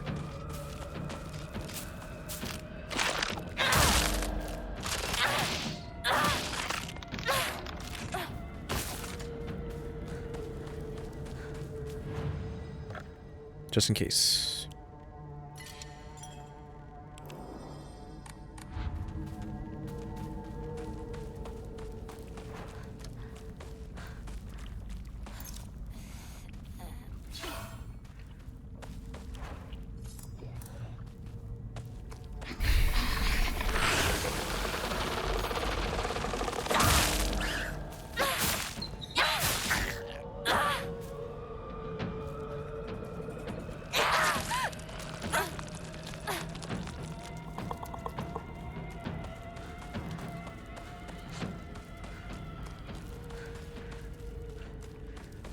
うちも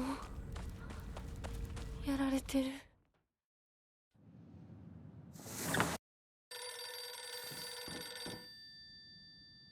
I wonder if that changes. もしもし。清水さんのお宅でお間違いないでしょうか。岡本水産でございます。毎度ごひいきに預かり誠にありがとうございます。もしもし。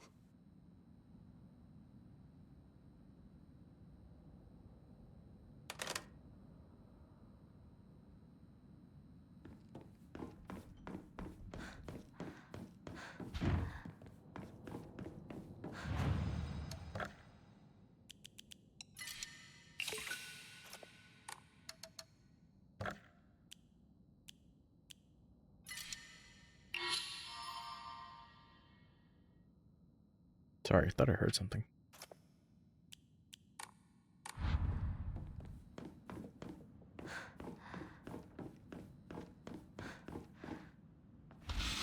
こんな部屋うちにはない。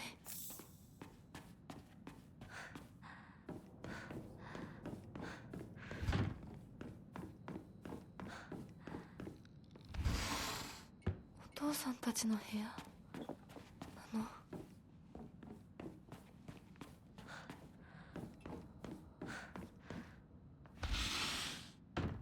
いつ撮ったんだろう。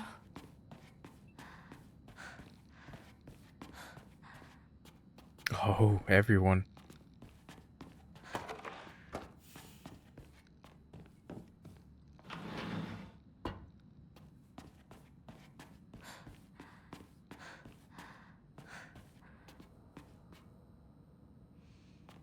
Oh, because I don't have the seal anymore. Oh, that's cool.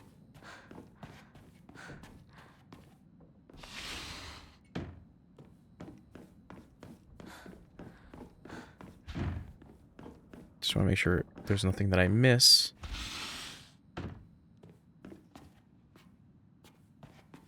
Before I head through.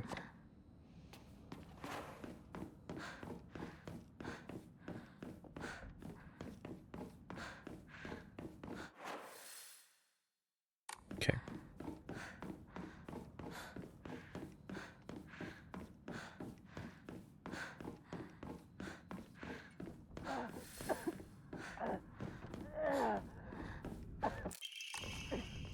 Shu! そこにいるの？なんでここに？この日付、何か大事な日だった気が。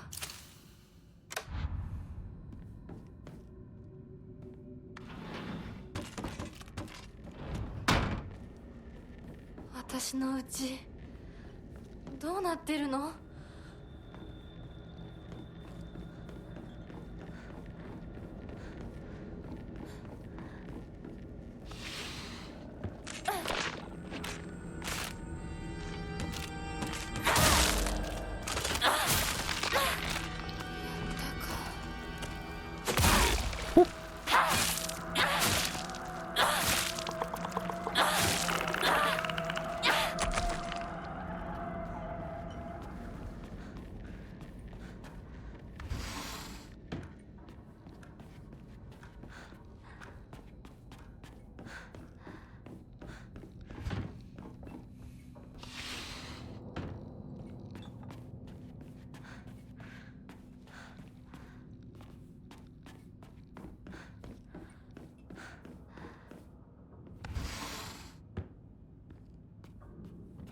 ？Oh, there's nothing in this room. That I remember.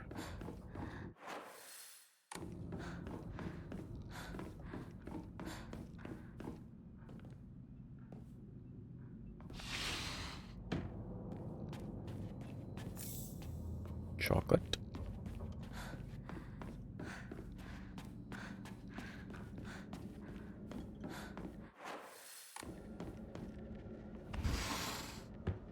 Nico's room? 私はそういうものだと思って生きてきたから。だからお見合いの話が来た時も、今度は私の番なんだってそう思ったよ。お姉ちゃんはどうして知らない人と結婚できたの？親同士で話して仲人さんが入って、その上で私にふさわしい方と分かって紹介されたんだもの。出会うのは初めてでもきっと仲良くなれるって確信があったわ。恋愛結婚も素敵だと思うけれど、恋は盲目。籍を入れた後に相手の嫌な面に気づいても遅いのよ。私にはお姉ちゃんたちの言うことがよくわからないよ。ひな子だって幸せな結婚をして幸せな人生を歩みたいでしょ。そこが違うの。そこが多分私とお姉ちゃんの、私と世界の一番の違いなの。違いって？私、幸せになることが絶対に大切とは思ってないの。もちろん幸せにはなりたいよ。でもそれよりも大事なことがあるの。それは何？自分で選択したかどうか。私はね、幸せにしてもらいたいんじゃない。自分で選んで幸せになりたいの。たとえ幸せになれなかったとしても、自分で選んだ結果はとても尊くて私には価値があるように思えるの。みんなが女の幸せと呼ぶもの、頼もしい旦那様と大勢の子供たち、そういうものと生涯無縁になるとしても構わない。私には幸せになれるかどうかよりも自分で運命を選べたかどうかが大事なの。私には綺麗事に聞こえるけれどね。でもひな子の言うことが間違ってるとも思えない。あと100年、いやひょっとしたらもう少し早いかも。どんな結果だろうと自分で選んだ結果ならそれが幸せだとそうと言える時代がきっと訪れると思うわ。お姉ちゃんはその世界には行けないけれど、ひな子は行けるといいね。どんな結果だろうとも自分で結果を選べることが幸せ。自分で選べなかった結果は幸せじゃないんだ。誰にも操らせない。私の選択は。 Project from art class. My future self, Shimizu Hinako. Canvas is blank. But even now, imagining the countless possibilities of what I could fill all this blank space with makes me excited.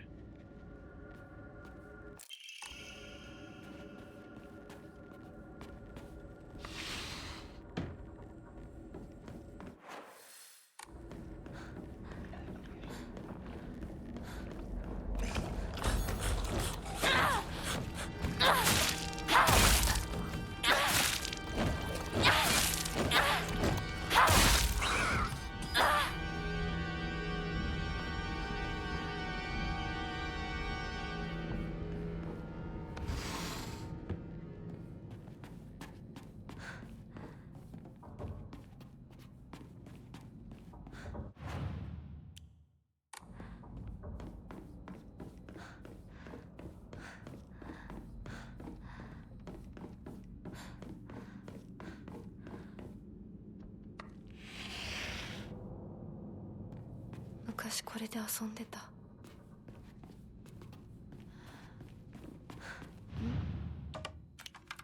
飽きそうなところがある。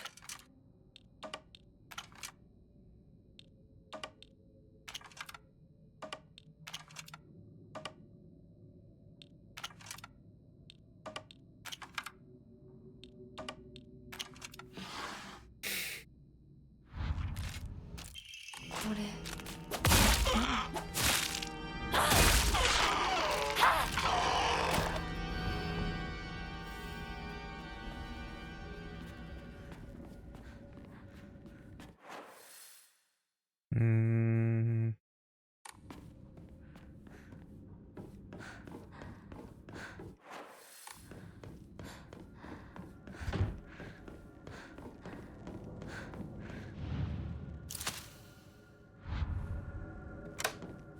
That's what I'm very curious about, the dates.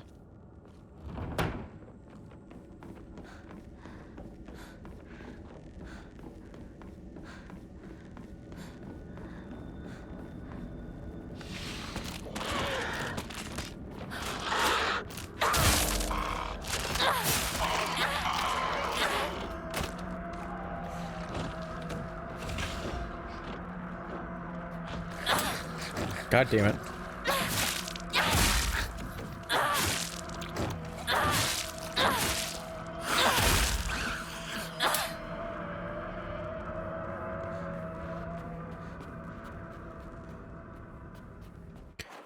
Okay.「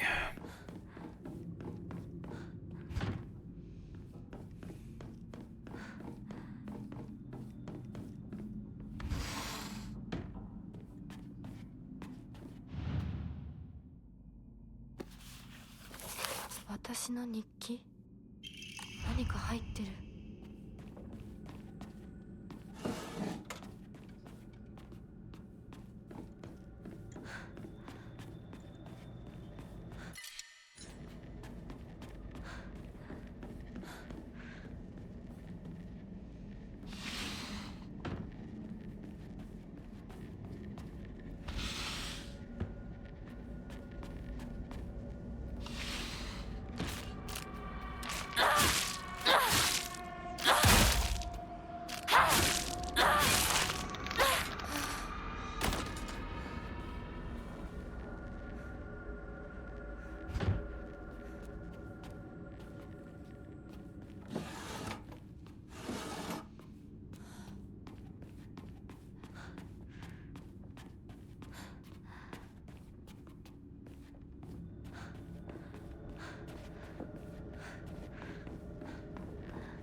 Oh, the door's here this time. Oh, that's neat.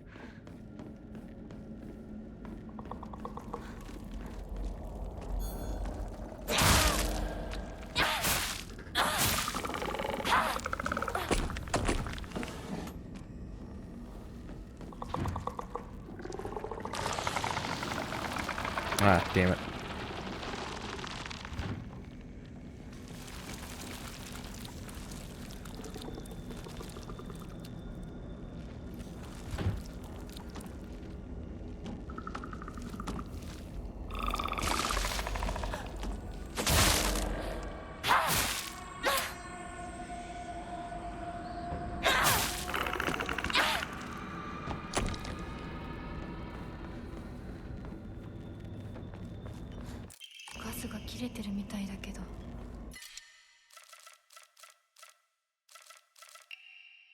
Oh, I probably should have eaten the chocolate before I decided to go over it.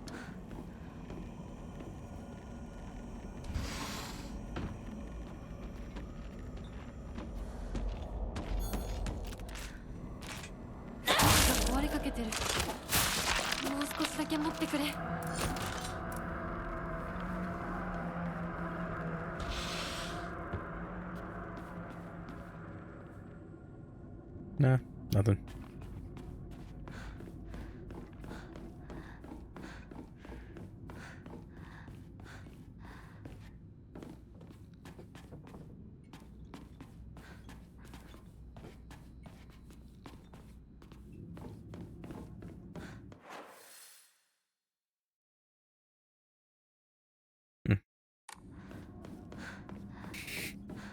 I didn't pick up the photo.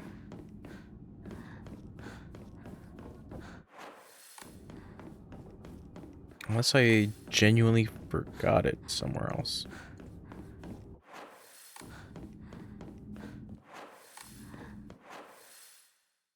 Oh, wrong way.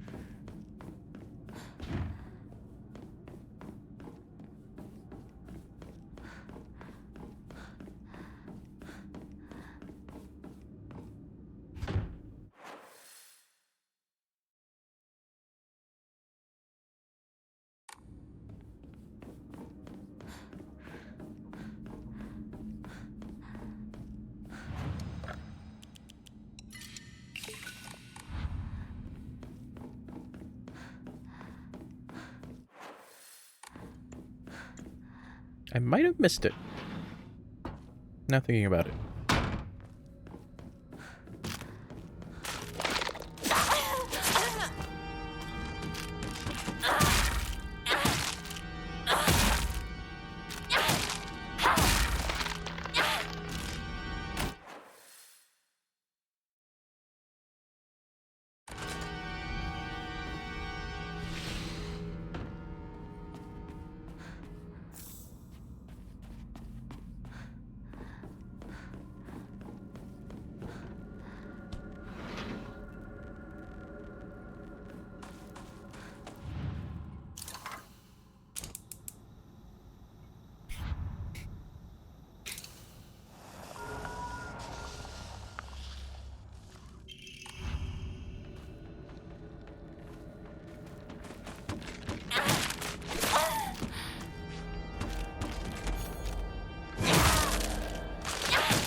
Okay.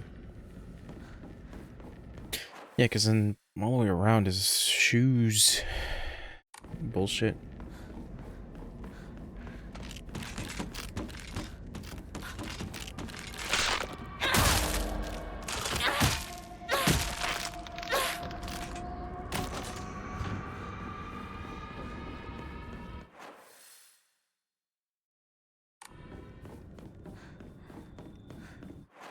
Doesn't hurt to check.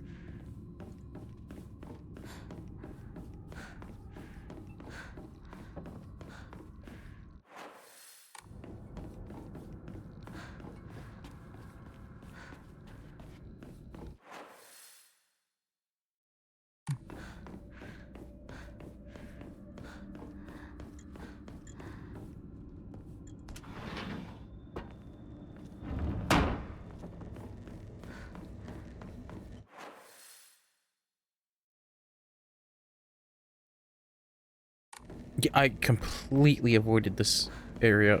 Jesus.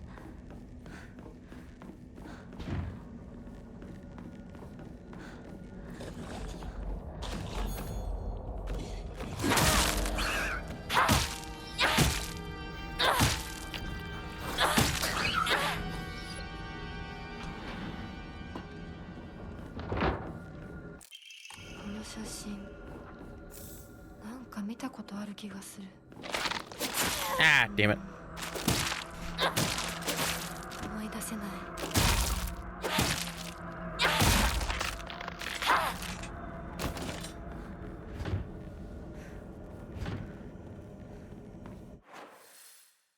It's like I knew I forgot something.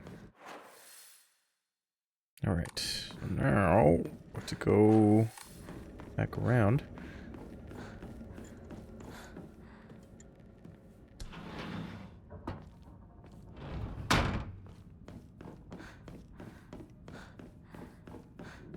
So the bird door is, yeah, up there.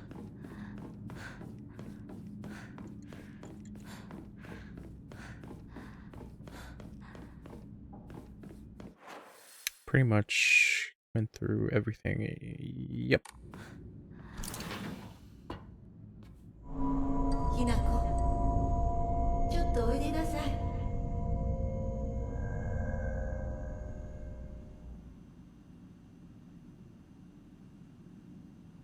お母さん、ひなこの誤解を解いておきたいの。誤解って？ひなこはお母さんのこと、お父さんにいつもいじめられてるって思ってる？そんなこと。確かにお父さんはちょいと短気な人だけど、娘の前ではいい格好がしたいだけの照れ屋な人なんだよ。あんなに怒鳴ったり物を投げつけたりしてきたのに。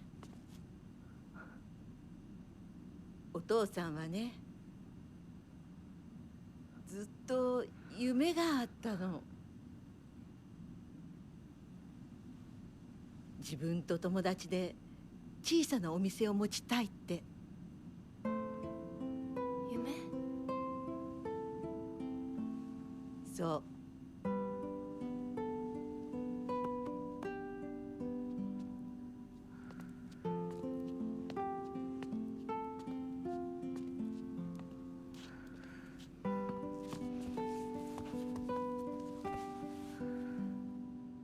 お父さんには仲のいいお友達がいてね、船に乗っていた頃からかな、弟みたいに可愛いっていつも言ってた。でもね、何かあったんだろうね。急にお父さんが貯めてたお金全部持って逃げちゃった。きっとどうしようもない理由があったんだろうね。悪い人には見えなかったから。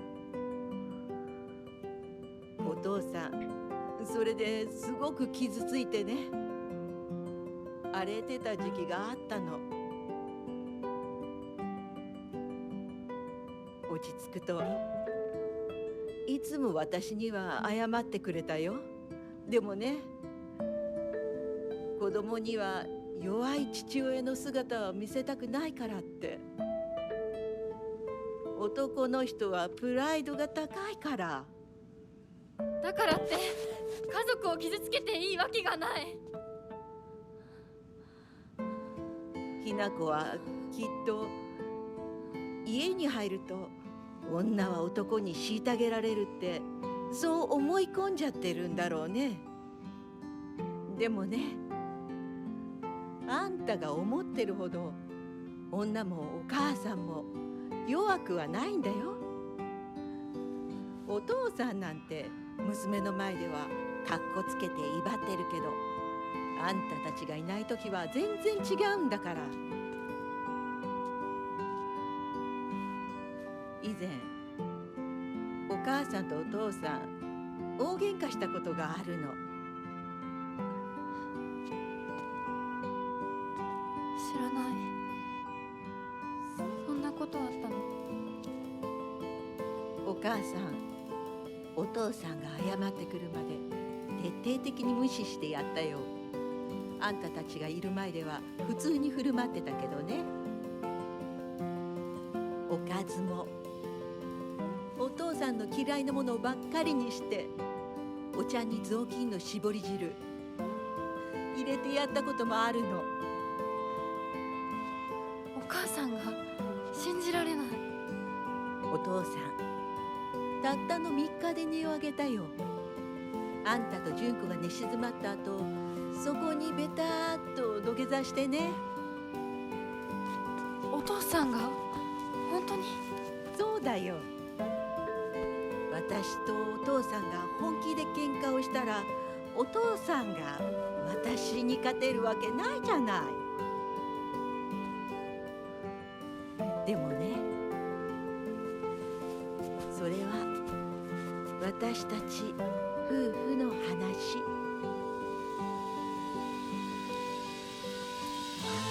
娘のお前に心配かけたのは本当に申し訳ないと思ってるよ。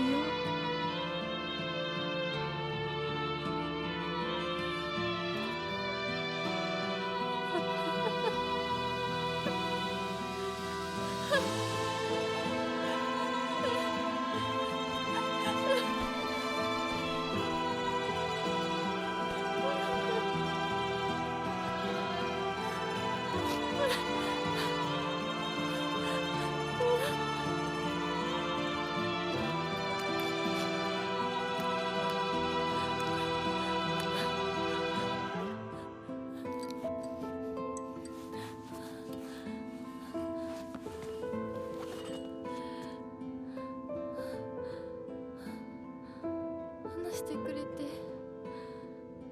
ありがとう、お母さん。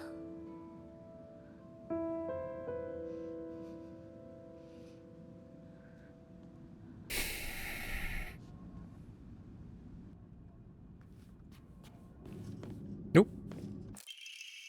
Letter from my uncle, Kanta. I shall be brief and to the point. It is very unfortunate about Kimie. I'm sorry, and I understand why you would want her to go ahead with the surgery. But surgery can do more harm than good. Remember how Mother never properly recovered after hers? I understand how you feel, I really do. But please reconsider before taking on debt for an operation. That might not even make her better. Wouldn't Kimie rather you tried to enjoy this time you have left together? Either way, you need to talk it out with Kimie first. Knowing you, you probably haven't said a word of this to her yet, have you? Excuse me. I can't cover the whole operation, but I'll send what little I have to spare. Buy Kimie something nice with it. Got it? Shotaro.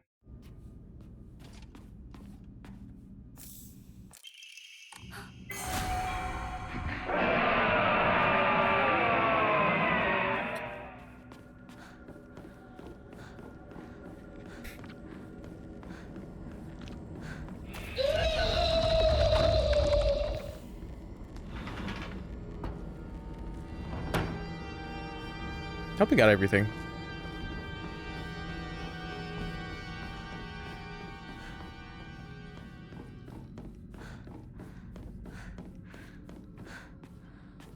It starts to make more sense with the stuff that we've been seeing from Mom's medication.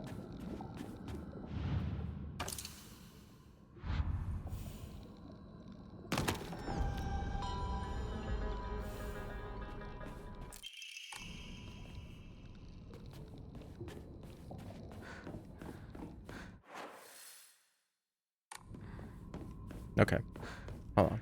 I just want to go check the room again before I move on. Make sure there wasn't any more notes. So that actually is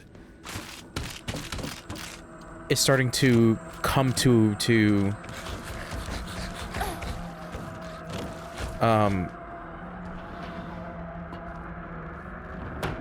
to a reality that I was not anticipating. Because I remember it's just like, oh yeah, Hinako had to go get her mom's like medicine and stuff like that. And that's basically it. No, her mom was not in good shape.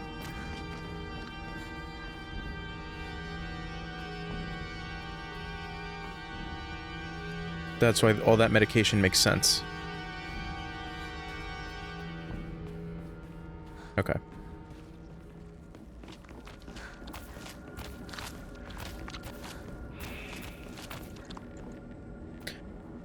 All right, time to go to Hinako's room.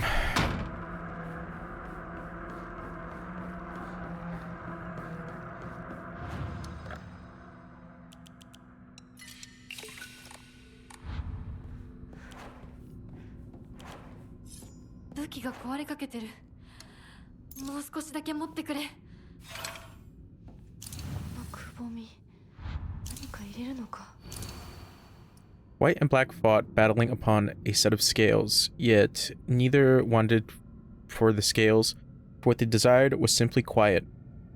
A great place where they could belong together.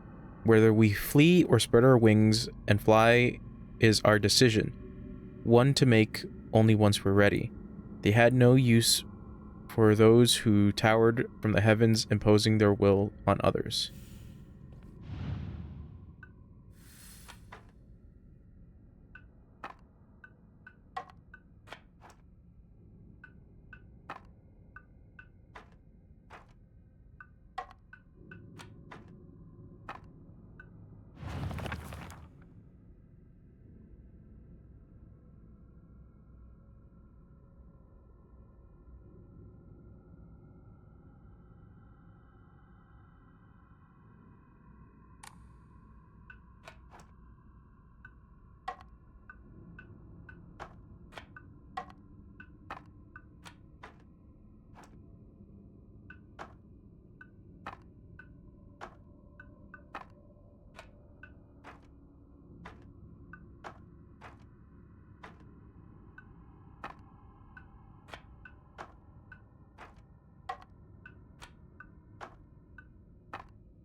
White and Black, sorry, fought upon a set of scales.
I don't know about this one. I'm an idiot, so...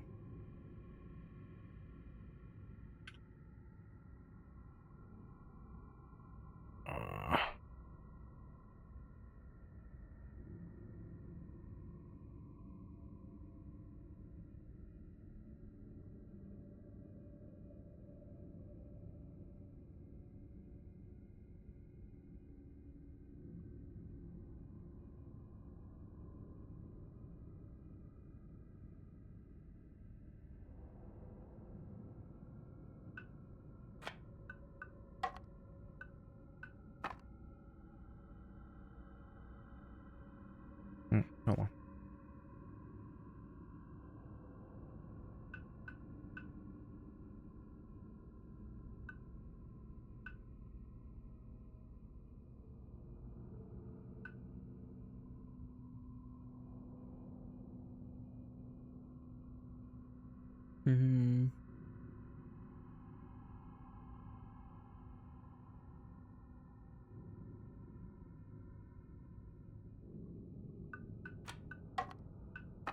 Oh, 泣いた。 come on. でも何の話だろう。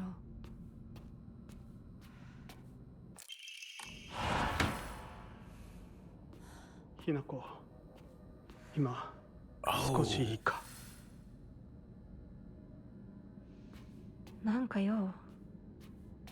お前に謝っておこうと思ってな。何を。俺は情けない父親だった。長い間怒鳴ったり怖がらせたりして悪かった。今頃謝ってなかったことになんかなるわけないでしょ。あれだけ長いことみんなに迷惑かけて、全部チャラになるなんて本気で思ってるの？思ってない。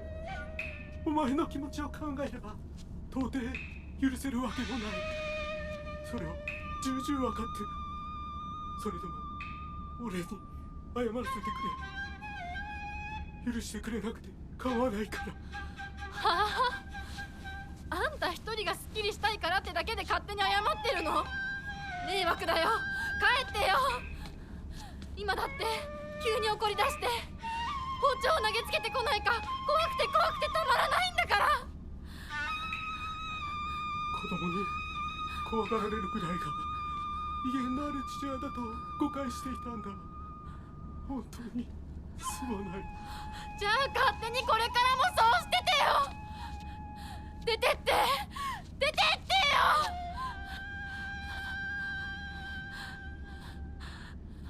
それでもお父さんは謝ってくれてる。許す許さないは私たちの勝手だけど、お父さんの謝りたいっていう気持ちまでも無限にはできないよ。お父さんの都合なんか知らないよ。家族だよ。それでもお母さんに聞いたでしょ。お父さんが裏切られて辛い目にあったって。辛い理由があったから乱暴も許せっていうの？そんなのまかり通らない。そう、まかり通らない。許す必要もない。縁を切り言い訳も謝罪も聞いてやる義理は確かにない。でもね、家族の縁は切れないんだよ。だから許さなくてもいいけれど聞いてあげなくちゃ。お父さんの気持ちだけは受け止めてあげて。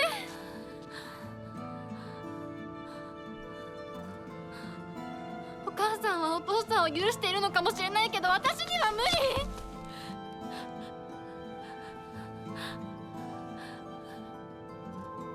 知ってる？私たちとお父さんは血がつながっているけど、お父さんとお母さんは血なんかつながってないんだよ。結婚したってだけの赤の他人のお母さんがお父さんの話を聞いて許せたんだよ。どうして血のつながりのある私たちが話も聞いてあげられないの？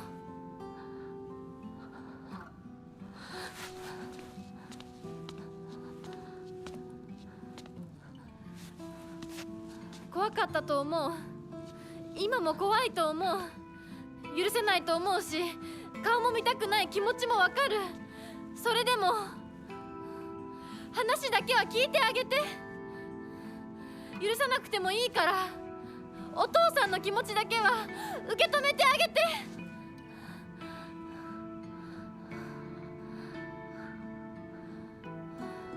もし俺のせいで男というものに恐怖を覚えているならそれは誤解だ。俺はろくでなしだが他の父親たちは違う。俺とは正反対で琴行君立派な青年だ。彼なら絶対にお前を幸せにしてくれる。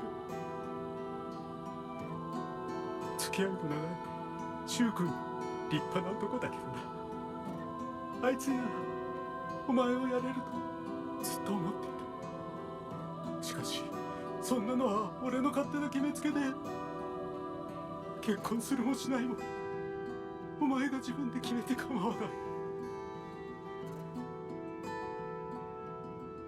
俺を許さなくていいから、俺の呪縛から解放されて幸せに生きてくれ。今まですまなかった。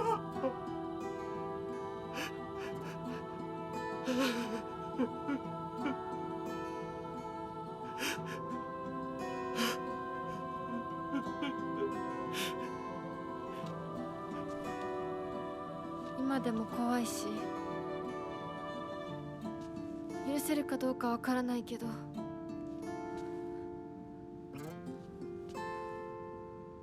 お父さんの気持ちだけは受け取ったから。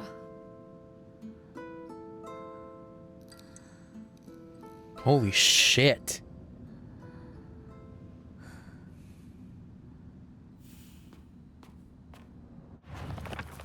Hey, more entries. After Dad saved up enough money from fishing, he decided to start up a restaurant with his longtime friend, someone who was like a little brother to him. That friend, however, stabbed him in the back and ran off with all his money, leaving him with nothing but debt. Apparently, that's when things really started heading south for my dad. I mean, I do sympathize with him, but his past is his problem, not mine. And it definitely doesn't excuse him for making every day a living hell for me. When it's just him and my mom, he apologizes for the life of poverty he's forced us into due to his debts. According to my mom, there's nothing more shameful in this world to see, shameful in this world to a father than letting his daughter see his weak side. If he acts the way he does to me just to hide something as dumb as that, then I think I might just go crazy right now. This house is theirs. It has nothing to do with me. I was just born here. I may be Hinako, the little bird, but I have wings of my own. And if he doesn't care about how I want to live my life, then I'll just spread my wings and fly away. Wherever I choose to go will be entirely up to me. Junko. Junko says that she is happy, but I just don't get it. Neither she nor my mom ever look happy. Then again, when I tell her about my ideas of happiness, she just says that those don't sound very happy to her at all. What matters most to my sister are results. What matters most to me is choice. Even if it's even if it's what makes my sister happy, if I can't make my own choices, then I will be unhappy forever. But if what makes me happy doesn't give my sister the results she wants, then she will be unhappy. Though our concepts of happiness may differ, I think as sisters we can respect each other's version of it and take comfort when we know the other has found it. Mom. Why did my mother even marry him in the first place? How could anyone possibly call themselves happy, having to spend their entire life with someone like him? Mom once told me a husband and wife support each other for the whole of their lives, in sickness and in health. You see, it took me a long time to recover after giving birth to you.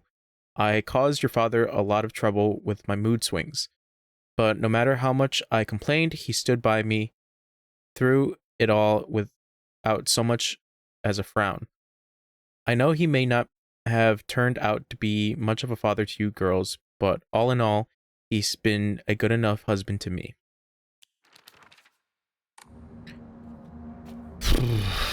God.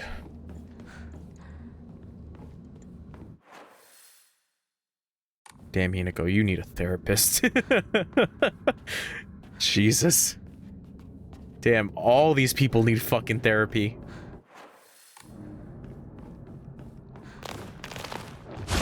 Oh, I remember you, fucker.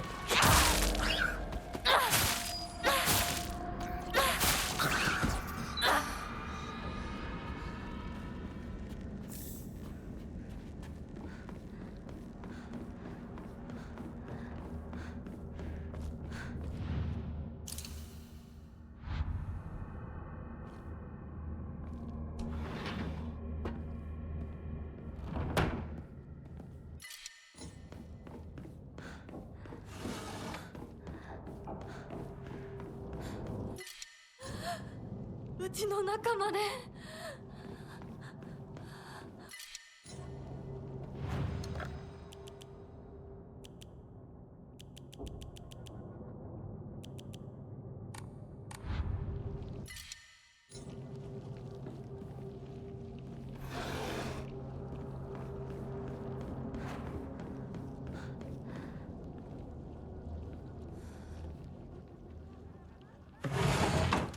Okay.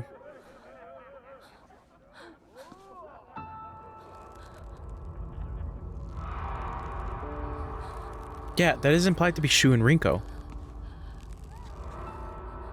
And Sakugo. Okay, yeah, so these are the consequences of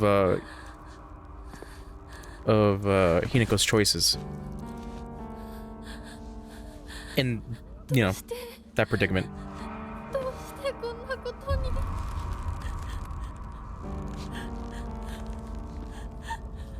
But there's one more hook.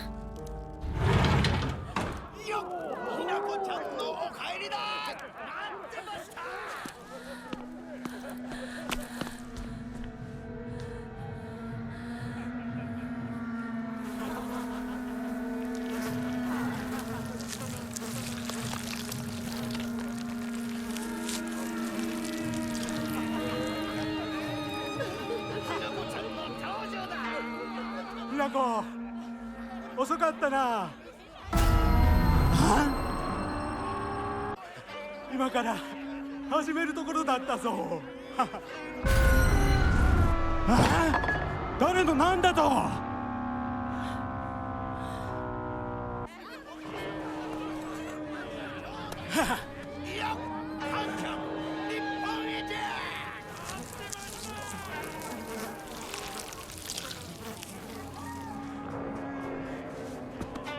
それではご一同様、包丁のさえをどうぞご覧くださいよー。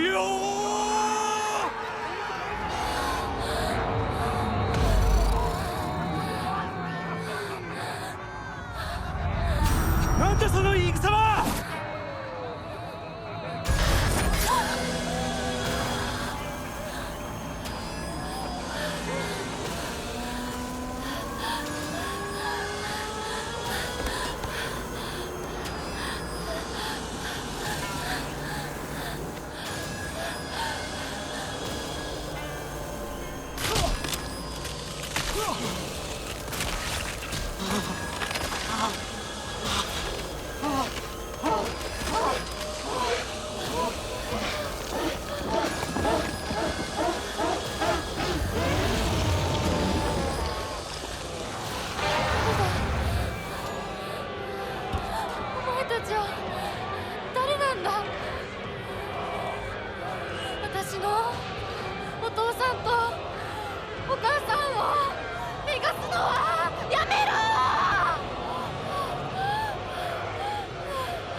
Alright, I gotta do this.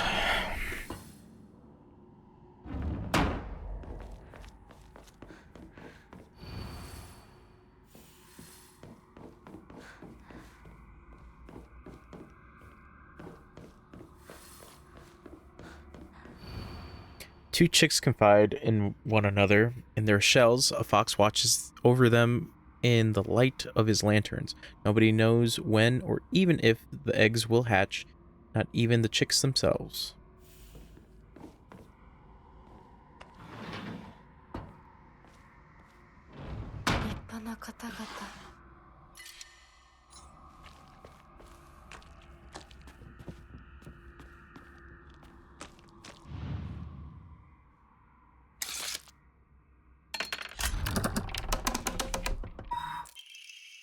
The time for rebirth is now. Respect us, serve us, become the good and clever woman you ought to be.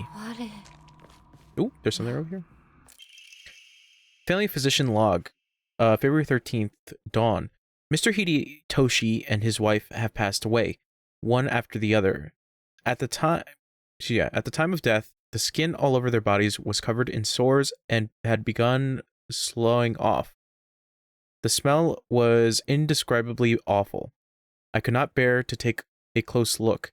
The head of the house did not give permission to perform autopsies on the bodies. There will be no funeral, and they will be sent to be cremated immediately. February 14th, midnight. The eldest son has passed away. Again, there will be no funeral, and the body will be sent for cremation. The eldest and second-born daughters are also experiencing symptoms that are worsening by the hour. I believe they will be in critical condition by tomorrow at the latest.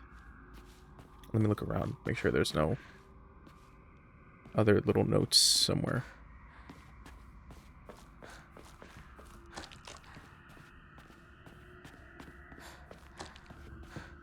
Okay.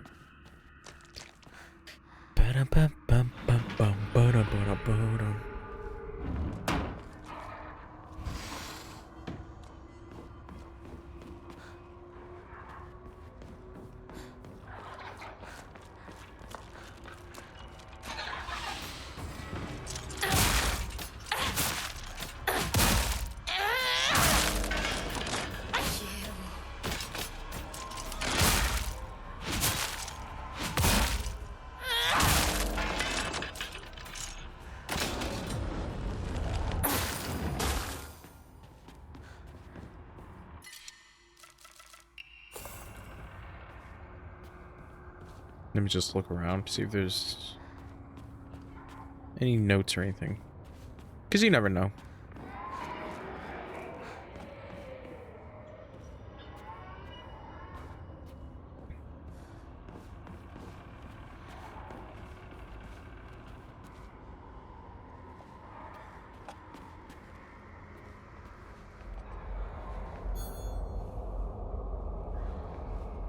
Nothing. That would have been like a little cool Easter egg kind of thing. You see James. Or you see Harry.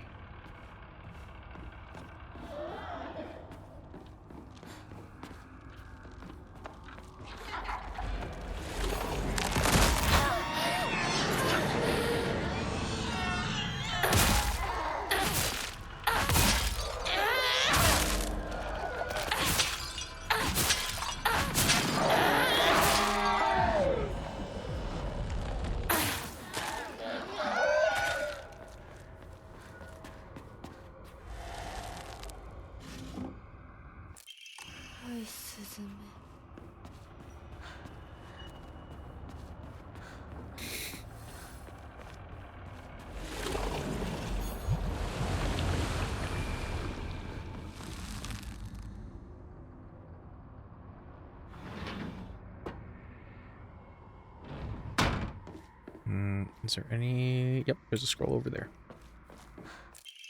Realize your good fortune. This miracle is more than you deserve.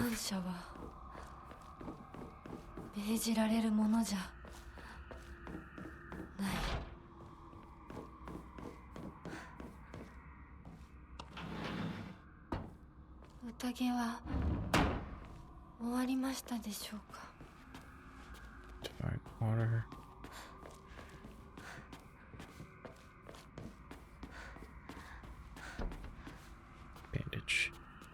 So I guess that was a note from before, the one, because I did find that other note. 皆様ももう少し楽しんでいたいですよね。 About the mother telling her son, good news, your dad's dead. And his so-called wife. Forget your lowly upbringing. Pitiless parents and foolish friends must all be cast aside. 私の愚かさは認めよう。でも親と友達に勝手なことを言うな。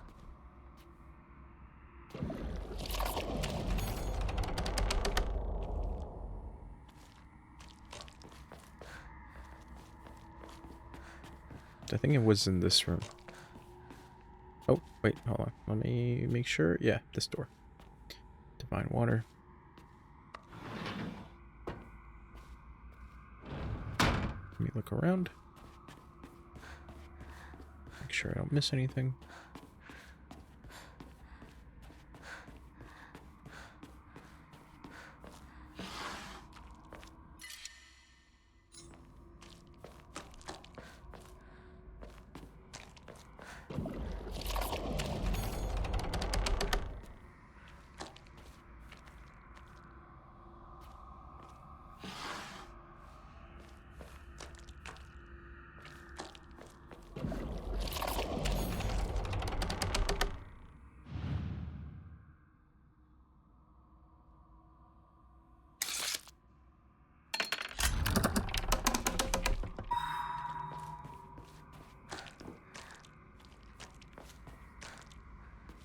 This door, this door.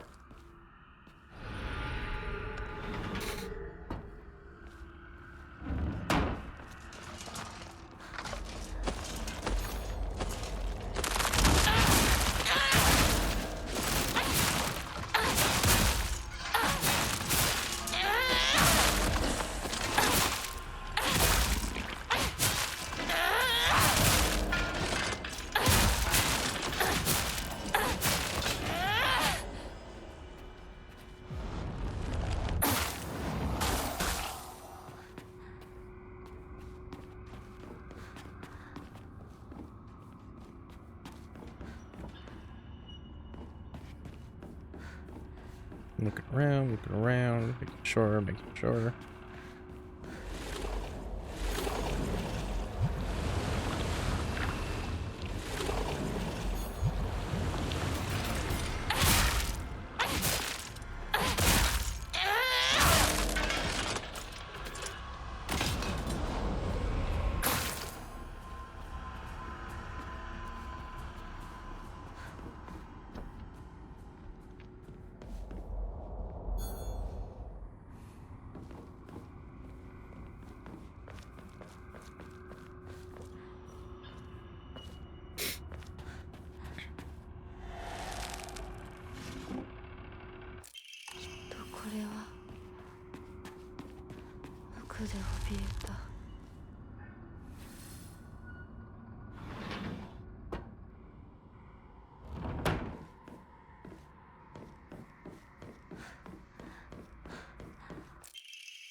Scroll of Discipline. With her blood shall our clan prosper. May our ancestors rejoice. 私は Rejoice. お前たちの小屋しか何かなのか？バカにするな。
Come close. Women must submit to men. Kotoyuki is still but a fledgling.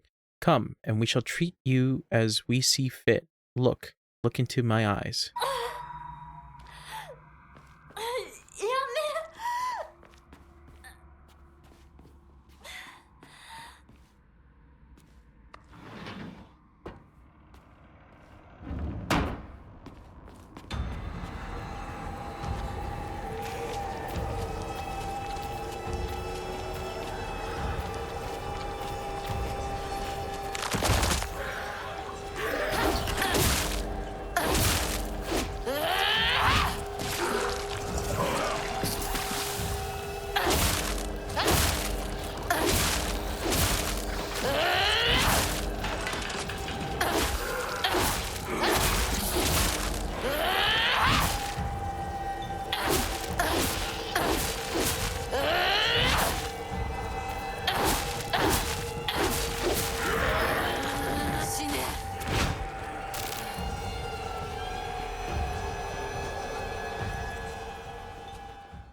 あなた様のお印ですね。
Hmm. Yeah, don't know about this one either.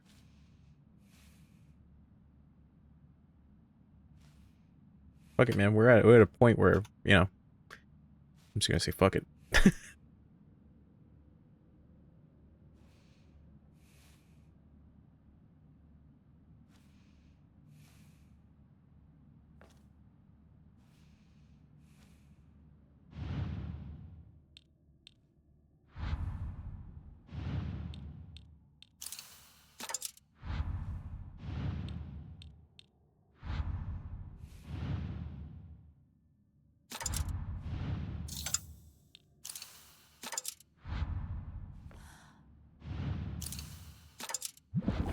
Huh. That was a little trickier. Oh, wait. I forgot. Scroll.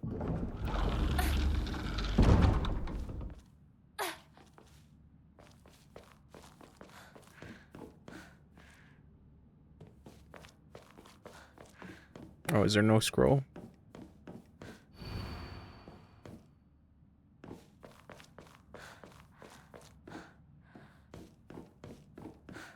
Probably was, but I've missed it at this point.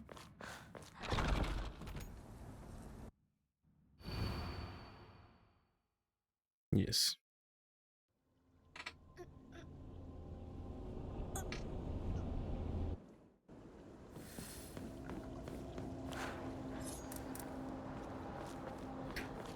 All right.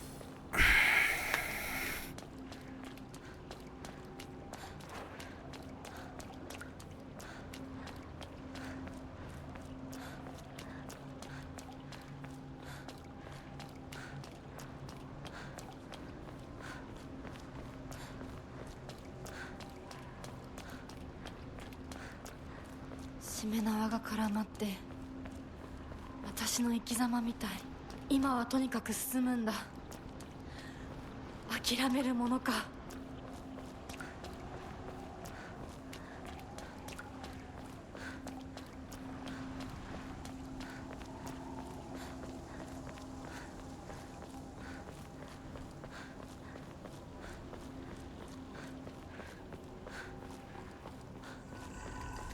あなたは誰？どうして私を操ろうとしていたの？Mm-hmm.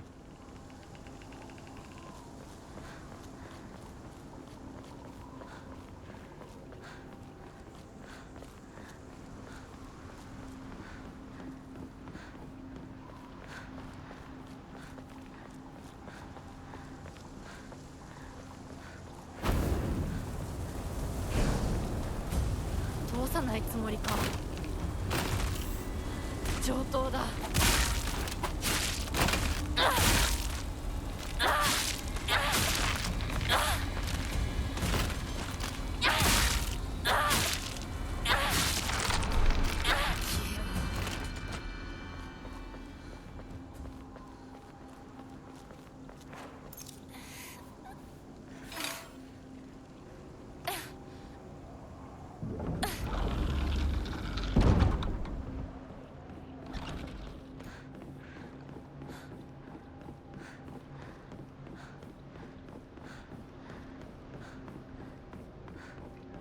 お前らの思い通りにはならないぞ。私はもう自分の望むものが何なのか分かってるから。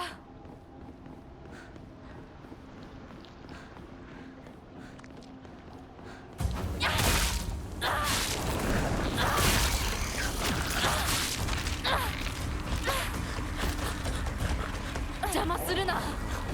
どけ。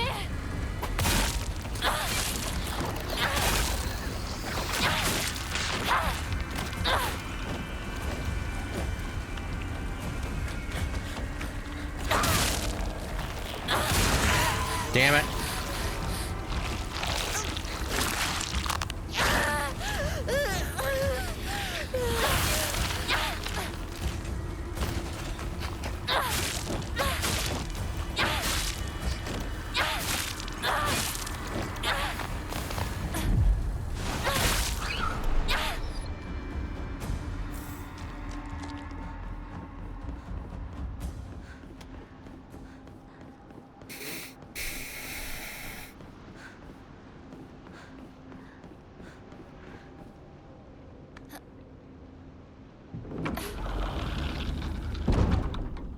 今度こそもう後戻りはできない。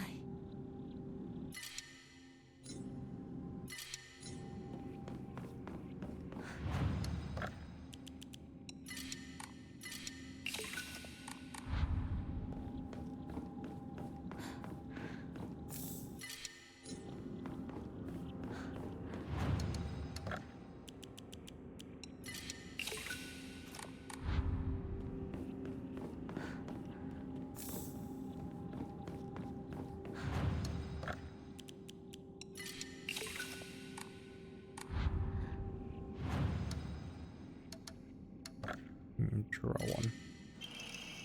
Sakura enhances the effects of health, restoring items and omemories. Increases max sanity. Cool.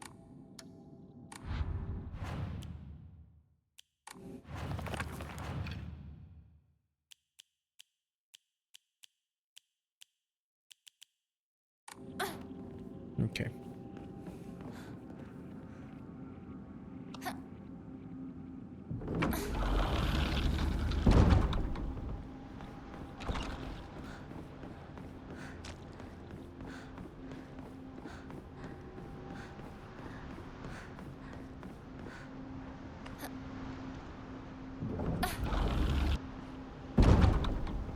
Go.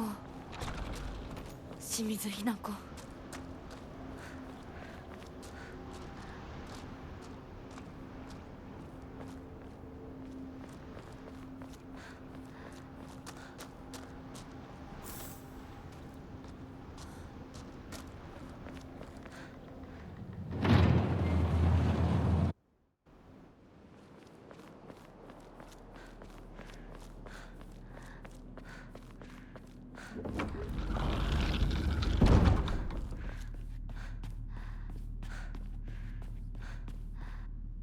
Okay.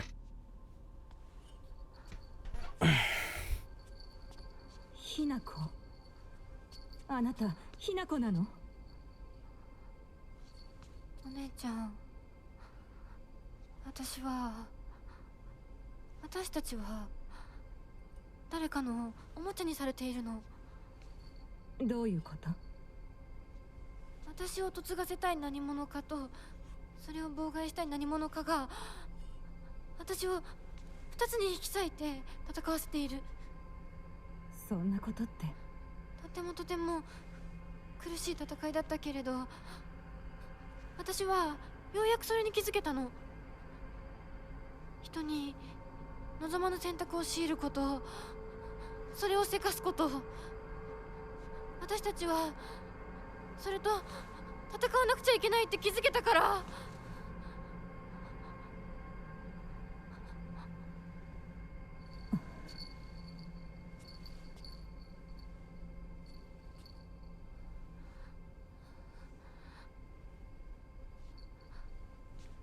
ごめんね、お姉ちゃん。ごめんね、お父さん、お母さん。私やっぱり親不孝者だと思う。でも本当に私の幸せを願っていてくれるなら、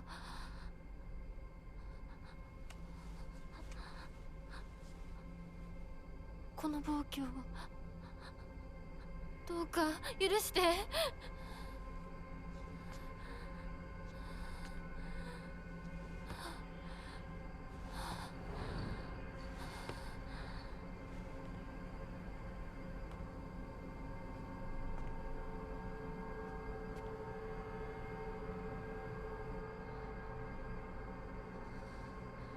これが私の選択、そして私たちをもてあそぶ者たちへの抗議。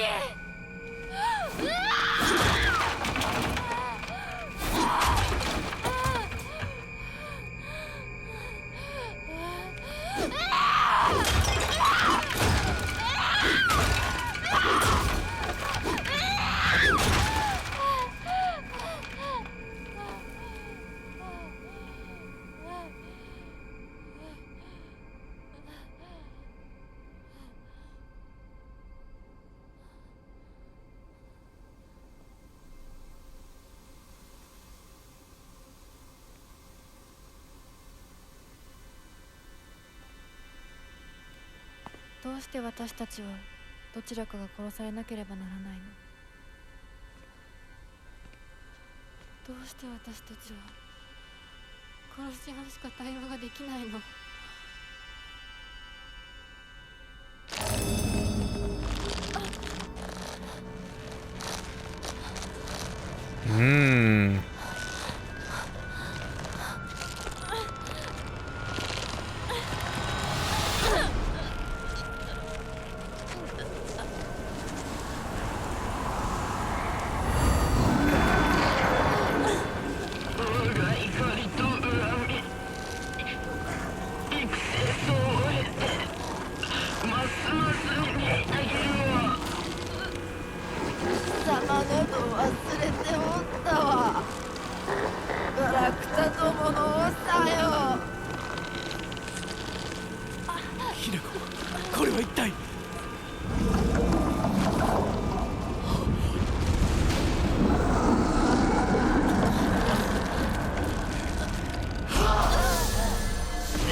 稀に人里に真意を宿した希少な血を持つ女子が生まれることがあ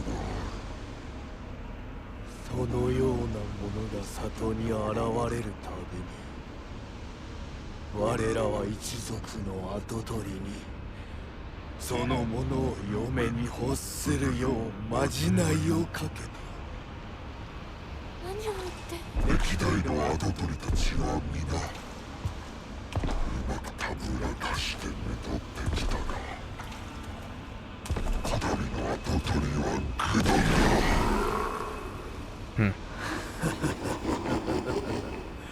人間の娘一人たぶらかせぬようでは未熟が過ぎる。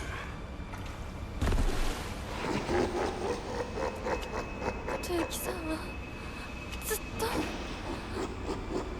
私をお嫁さんにしたい一心でずっと努力してきたって。孤独にずっと笑うな。一生懸命に悩んで生きてきたことゆきさんを笑うな。Here we go. Defeat the gods. 私は初め全然乗り気じゃなかった。でも彼の気持ちを知るうちに私も同じくらい一生懸命。 Nope. Probably should have let that play out a little bit more.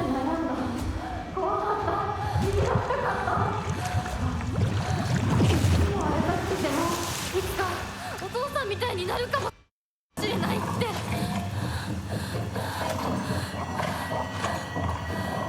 笑うな。私の悩みを笑っていいのは未来の自分だけだ。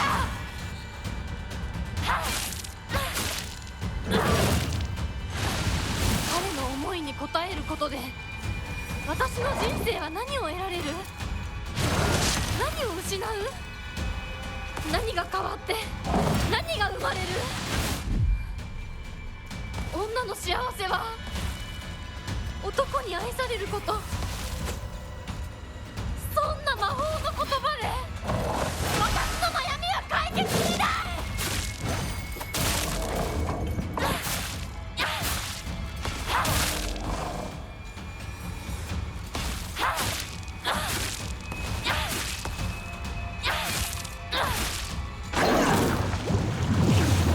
That's cool.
Ooh.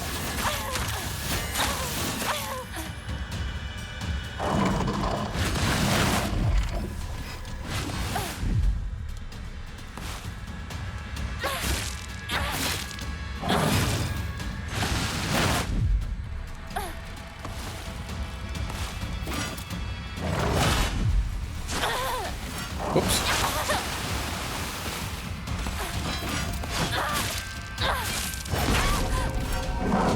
Whoa, okay. Never seen that before.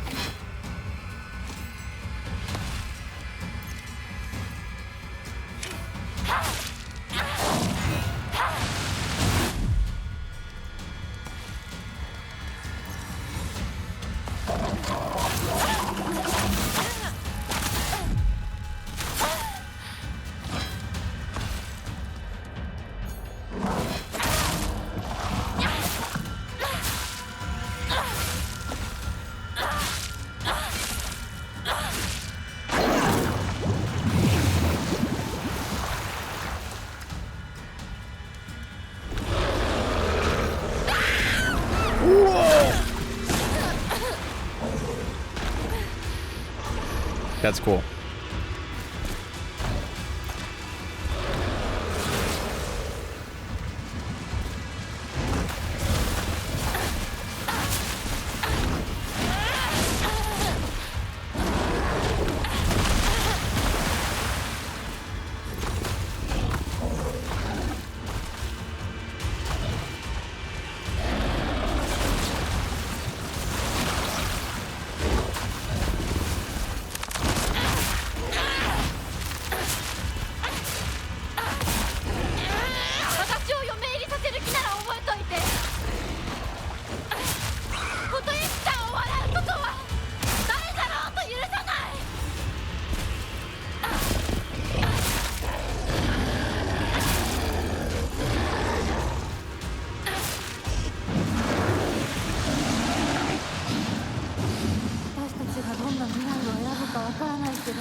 本当にすまない。久しぶりの祝言に酒が過ぎたのだろう。普段は温和な方なのだ。どうすればいいの？この場は私が何とかしておく。琴雪さん、一緒に。すまなかった。私は君に全てを与えたつもりで、君が一番欲していたものに気づけなかった。私も君と同じものが欲しくなったのだ。君への愛は酔狂なまじないによって生み出されたものではないと。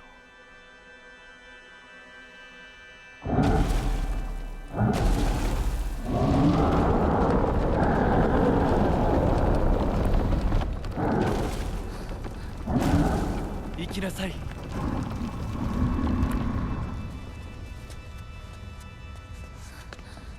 もし私たちへの愛が本物だったなら、また会いましょう。私たちもしっかり悩んで答えを用意しておきます。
Woo!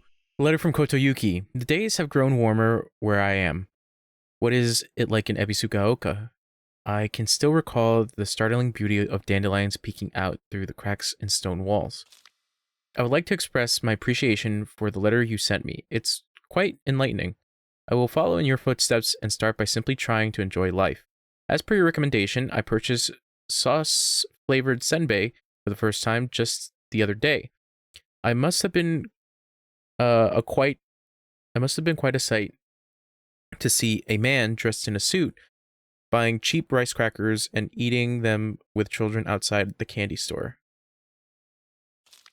The children laughed when they saw me, saying that real grown-ups don't buy such cheap snacks.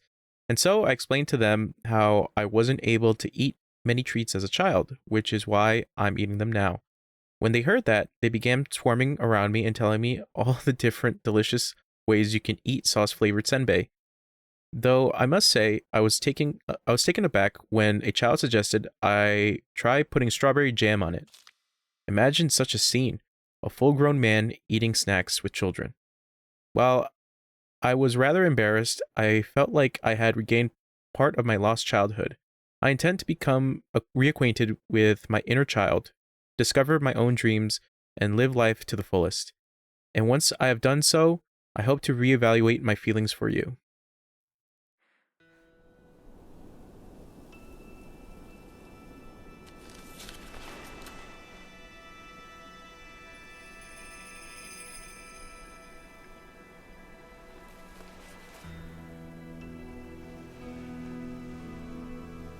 私たちの人生どんな風に生きようね。琴雪さんみたいに生きてみたい。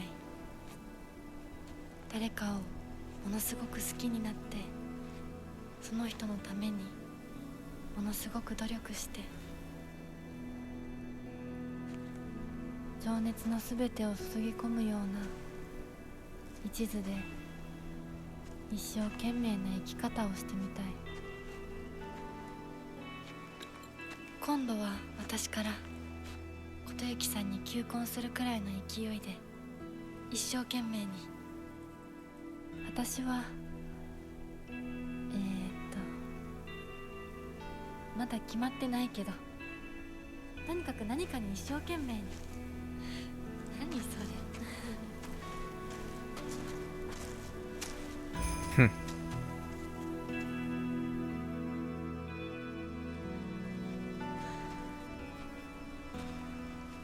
こは静かだね。誰も邪魔しない、せかさない。いるのは私たちだけ。私たちだけで行く末を決められる。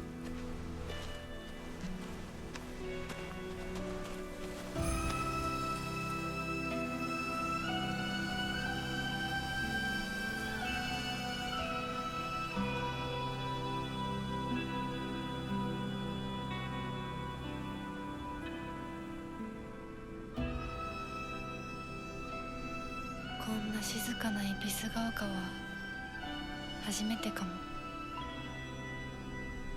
ここは私たちだけの静寂の恵比寿ヶ丘だね。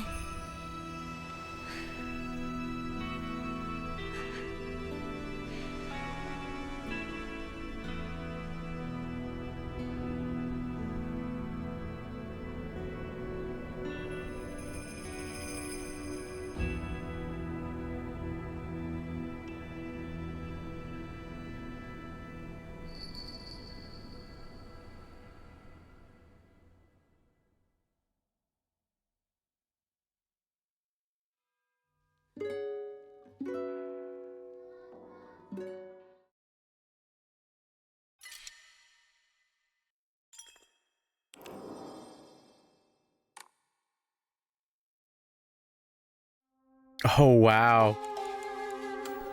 So that's all of them. So 1, 2, 3, 4, 5. All right. Let me take a bit of a break and then I will give my final thoughts.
All right, big me again. Let's talk about Silent Hill. Let's talk about Silent Hill F. And the core themes that I believe are going on and all this other stuff, but I guess I'll leave that little bit towards the end. I think I'll just review the game itself, in a sense. So, story. Let's talk about story. The story of Silent Hill F, I think, is presented in a really interesting way. You know, I mentioned this in the previous stream, you know, about the trials and tribulations of women. That, you know, there's always some kind of obstacle that they have to go through, and it's always, you know, something that requires them to do this repetition of getting over it, and not necessarily saying that like they can't find a solution, but whether or not a solution even exists for that because of societal standards. So, Silent Hill feminism is fascinating. I think how it does its presentation of the different endings and the different sorry, hold on. And the different ways you get certain, there you go, certain endings and different little documents and things thrown into the, you know, the next playthrough of like, hey, like here's this thing, might want to check it out. And it's like, huh, okay, like that's interesting.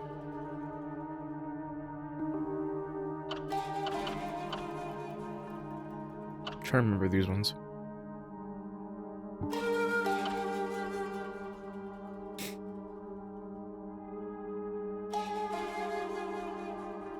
Obtain the sword. Yeah, the sword fought the fox. I'm trying to remember the ending. I wish you can see the endings again.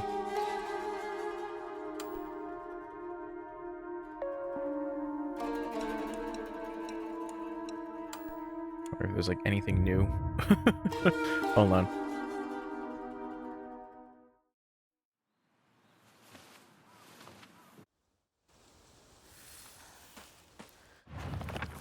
Oh, there is something new. Hold on. This. Kotoyuki.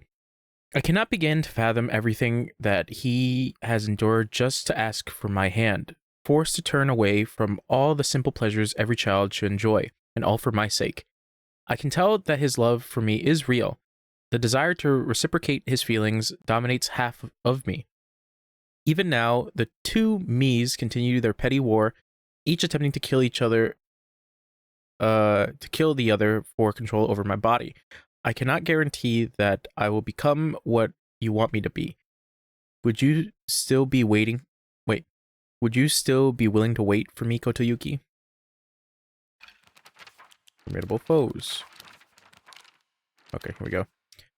A large monster. Got my nose.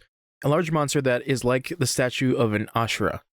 It wields an array of terrible weapons with its multiple arms.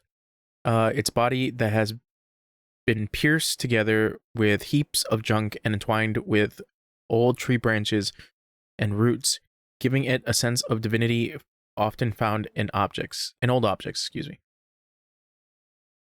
Oh, that would make sense because of the things of just old stuff. Here we go. A large fox monster possessing 9 tails. It is known all over Asia, including China and Japan, and is said to cause chaos by shape-shifting into human form. However, in Japan, it is worshipped as the god Inari's messenger.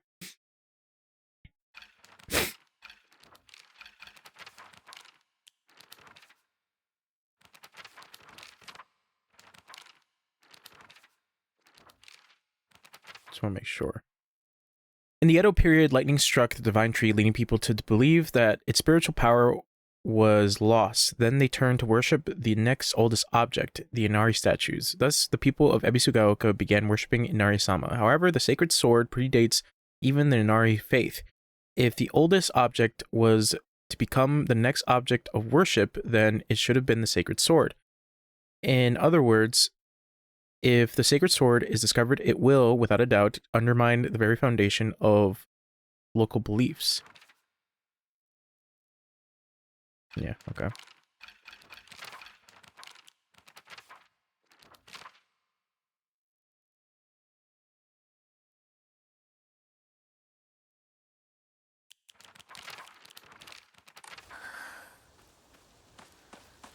Okay. 止まるか、そんなこと。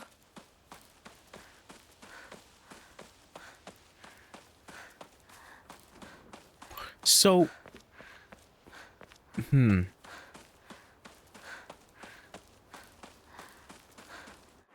Alright, I'll just go back to title screen. Okay, cool. Glad I'm got a little bit of more information. Wait, actually, let me check the documents.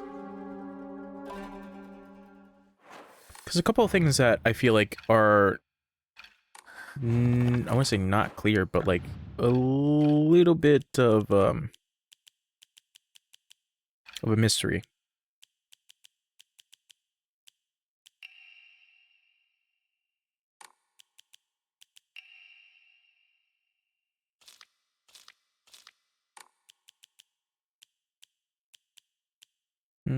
Origami of rumors.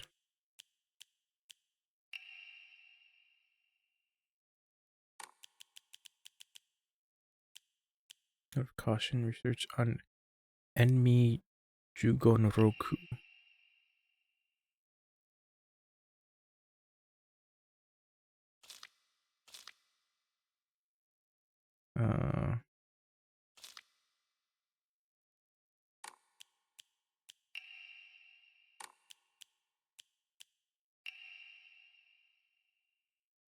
I've assumed up until now that being possessed by the fox was a sort of curse. However, turns out that among the followers of the Inari faith, the Ebisugaoka, it can be more nuanced than that. I've heard the tale of a possessed, yeah. At the influence of the today's media. Yeah. The sword.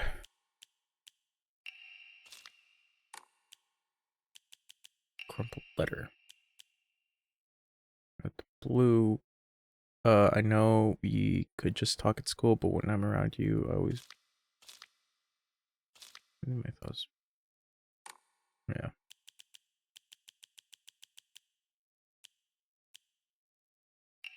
This parent journal.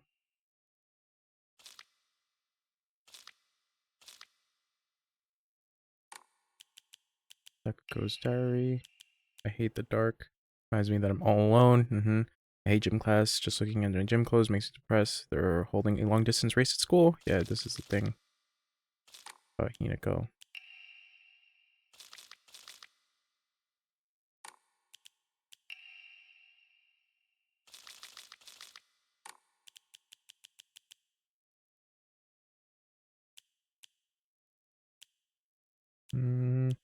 Yeah, mom's prescriptions.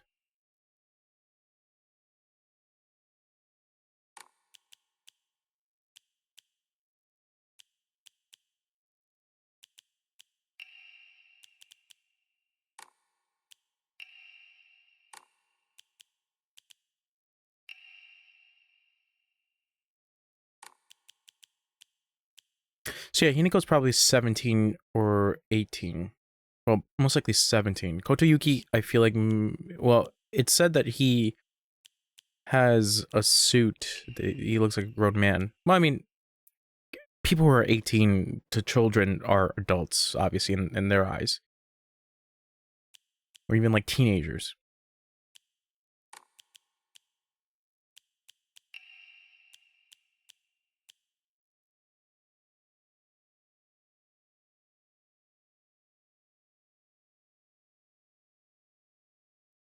Yeah, that's the one that didn't really, it kind of threw me in for a loop.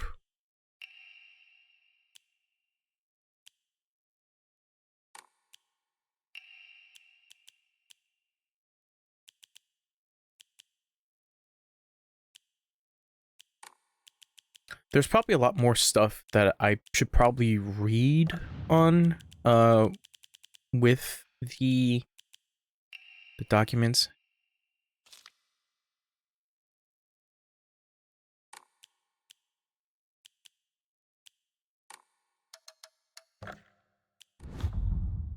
But I guess, okay, so yeah, I guess going back to the whole thing about the story. The story, I do like the way it's presented. I do like everything that, is shown throughout the course of the game, and the little bits of information that you find about the town, the religion, even the people. And I find it quite fascinating at the fact that, like, you know, that's the whole thing of a small town, is that everyone is kind of going through their own shit. And I guess we can kind of go into characters. Hinako, I think, is an incredibly interesting protagonist. Even though she is a teenager, there's a lot of weight that is thrusted upon her, and it's mostly due to tradition, and it's mostly due to the fact that, you know, a lot of kids, I wouldn't say a lot of kids, but like I would assume during this period of time, there were a lot of marriages that were happening around like teenage years, you know, around like 17, 18. And a lot of young families had to be started that way because of the fact that, oh, you know, we have to basically ensure that our lineage, like, is intact. So I really do like a lot of the stuff that provokes, I would say, a lot of people's like internal thoughts when it comes to their views on marriages, or view on childhood, adulthood, relationships. Like, all that is one of the interesting factors of what makes people, you know, fascinating. And with Hinako, I think her relationships with her family and her friends is incredibly complex. You know, most relationships are like that. But when you want to get down to the sum of its parts, it's like, man, I feel like people view her indecisiveness as a weakness. And it's an interesting thing to think about, that, you know, why is she indecisive in the eyes of these people?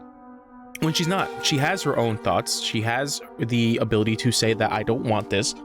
But what is keeping her from saying what she wants to say?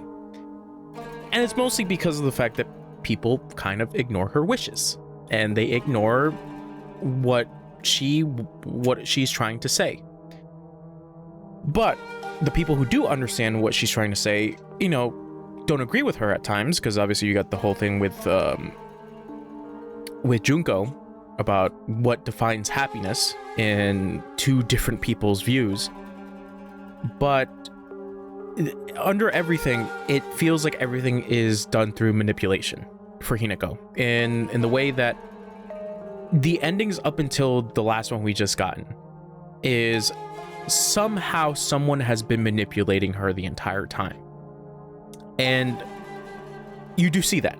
You know, you get the instances of the doll. The doll is telling Hinako, don't trust the fox. But then you have Kotuyuki, Fox Mask, basically telling you, hey, let's go get married. Let's do this whole ritual. Let's do this thing. We are meant to be with one another. Then you have the whole thing with the capsules, the pills, that Shu was also, in his own way, manipulating Hinako. And then you have her parents, and then you have her sister coming to Hinako and basically saying that, hey, you know, you gotta make a choice. You know, you can't decide not to make a choice. And then her parents basically having an arranged marriage. So this is where it gets interesting, because I know Silent Hill is always described as somebody's own personal hell or their own purgatory.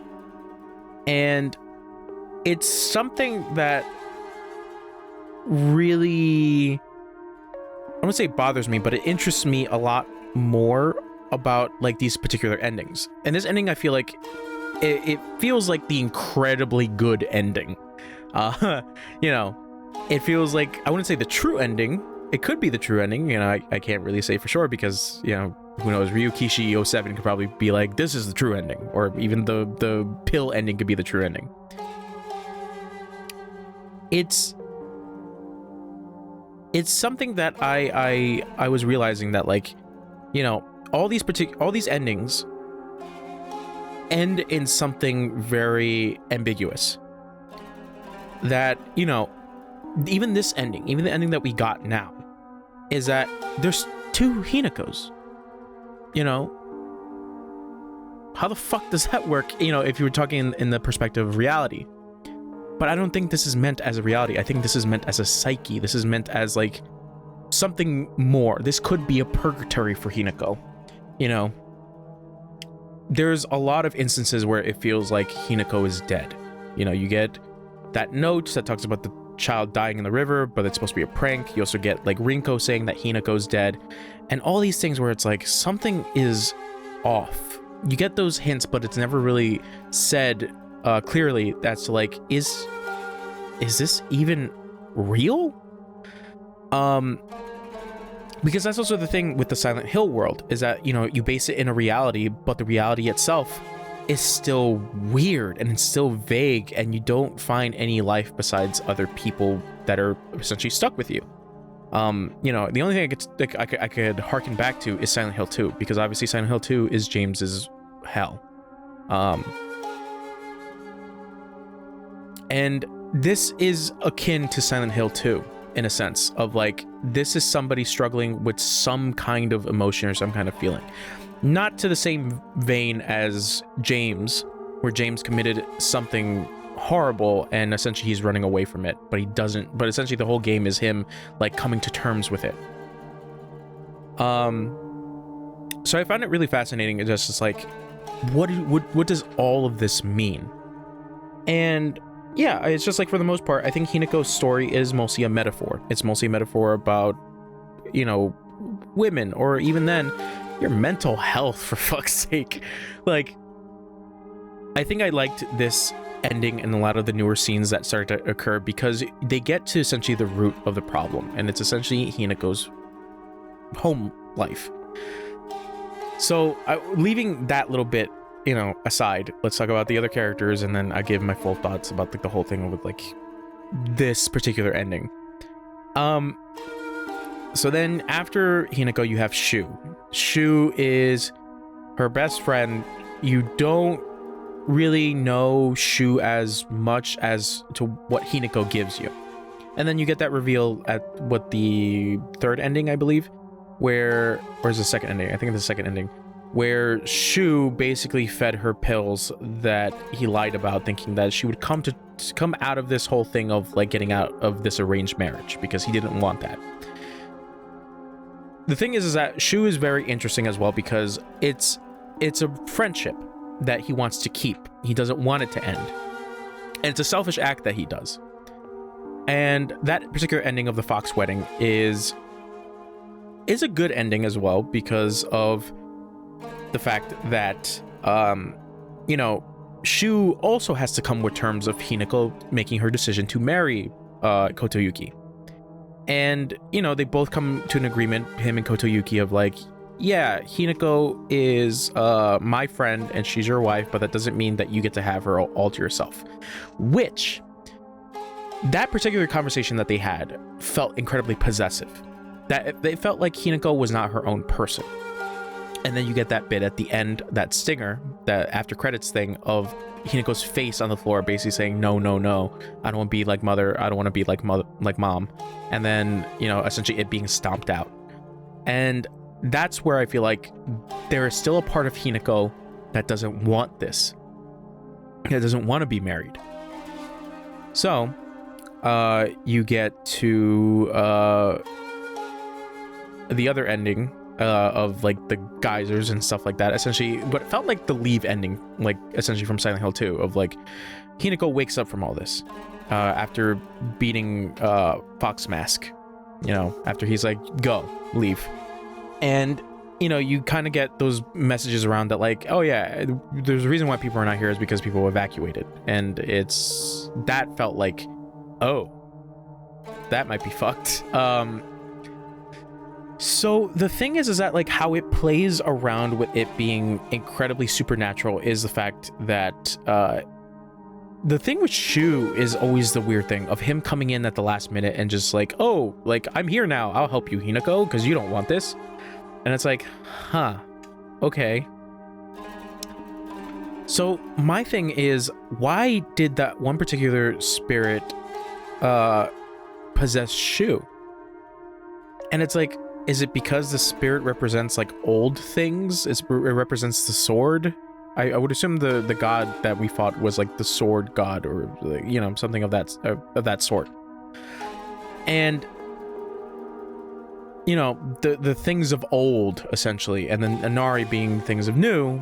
And there's a little things that I feel like I would have to look at some lore videos, because everything of the Shintoism felt a little muddled in a sense, because it was like, why the doll, and why this particular boss, and then the fox, like why was the fox like connected with Kotoyuki? And then you know, you get the bit of the notes of like, yeah, Kotoyuki came from somebody prominent, possibly somebody from an old family that had ties to the Inari clan, and then just all these other little things, and then he came, you know, into fruition. And essentially that was the whole thing with Kotoyuki's little backstory. But on the topic of Shu, you know, like I said, I'll try to leave that towards the end a little bit more. So Shu is interesting because of him being Hinako's friend, but also having these feelings of selfishness, and then these like feelings that start to make a little bit more sense as to why he's a little cold towards Hinako in some of the messaging. And I think his particular punishment in the shrine world is interesting, because essentially his is suffocation. It's hanging. And I think it's because of the fact that he doesn't say how he feels to her. He doesn't. He leaves it all vague, or just doesn't say anything at all. So it's like, it's just essentially shutting him up. So yeah, I find Shu very, very interesting. Rinko, you know, her backstory of her essentially being somewhat of a narcissist, or has narcissistic tendencies, is also very fascinating as well. That she cares for Hinako, but there's a certain extent where she has hostility towards her, and it's obvious because of the fact, the whole thing with Shu. And I think her constantly telling Shu that Hinako is dead is one of those things where I don't think it's necessarily literal. I think it's more symbolic of the fact that, like, Shu, you have to move on from Hinako. Like, you can't keep just thinking about Hinako all the time. Like, you have to move on.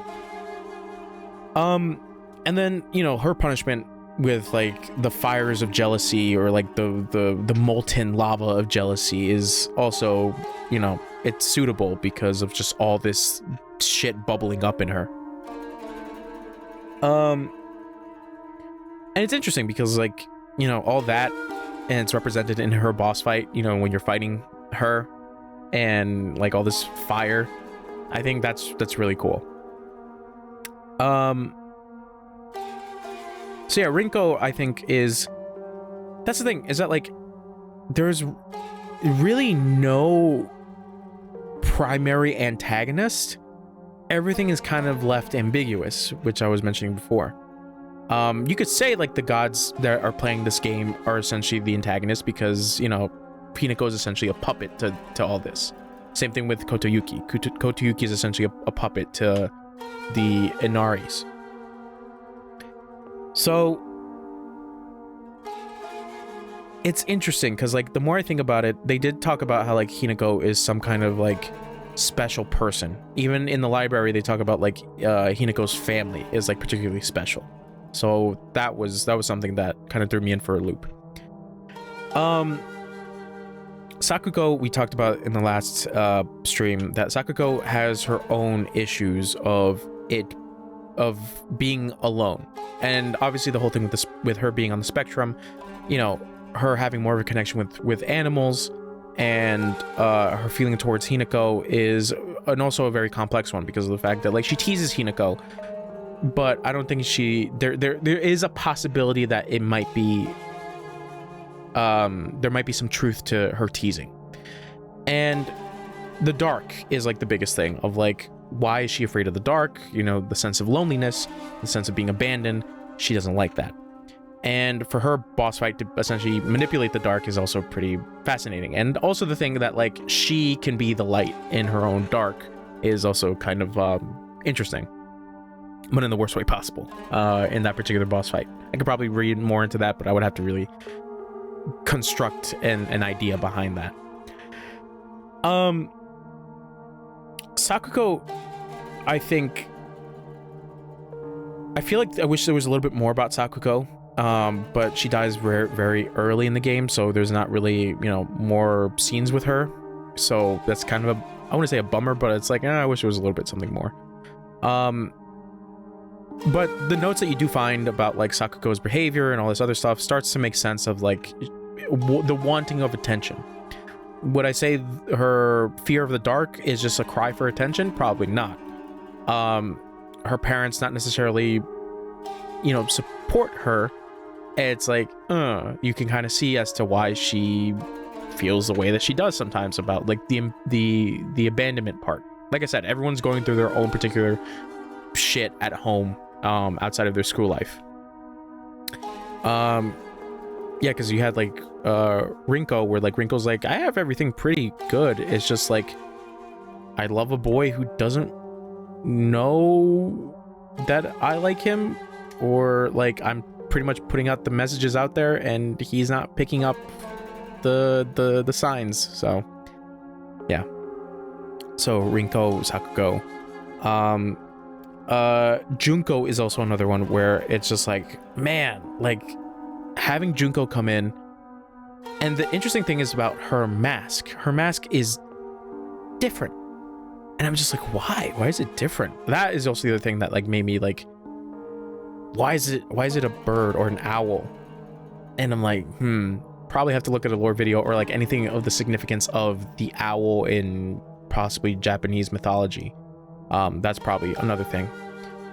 But Junko is also another factor into Hinako's whole ordeal of that. Hinako, you're gonna have to make a choice. So you're essentially gonna have to grow up. Like, you can't keep like stalling this. You're gonna have to kill one or the other.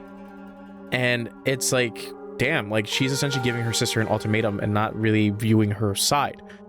But then you also have to think about like how Junko thinks. Because with the new scenes that we got, it's that like Junko and Hinako have two different perspectives of what happiness is. For all we know, Junko could probably be happy in her marriage.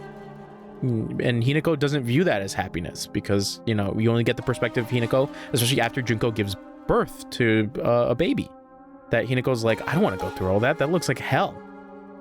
But Junko, we don't know if whether or not, she will probably be enjoying life as a mother, or she enjoys her life as somebody's wife. We just don't know. But Junko acting as like the guiding hand for Shrine Hinako, it's like, that's interesting. That's very, very interesting. While in Silent Hill Hinako, in Fog Hinako, nothing is mentioned about Junko. Besides the notes that you pick up that like she's gone and like she doesn't really keep in touch, or maybe she does and we just don't know. Or maybe Hinako has chosen to ignore her because she's like, well, she's living her own happiness and I don't want to be a part of that. And then you get both Kanta and Kimie, Hinako's parents. Man, with this ending, it adds so much more context, but it's a very complex thing of forgiving people. Forgiveness is a hard thing to do. And you can see it on Hinako's face, and you can feel it from Hinako that, like,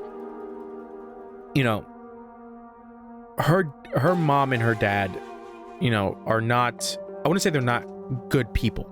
It's not to that, like, degree that, like, they're so horrible that they deserved their transformation or their death, according to the world of Silent Hill. But it's like there's far more like things of complexity in there that like really add to why they are the way they are.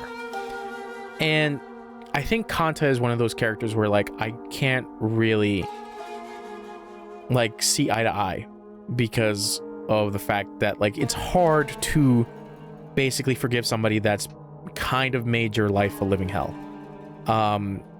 But his ability to apologize is what I think is the biggest character growth, and I feel like that's also added to Hinako's character growth, because it's the child version, it's the Fog Hinako that chooses to forgive him.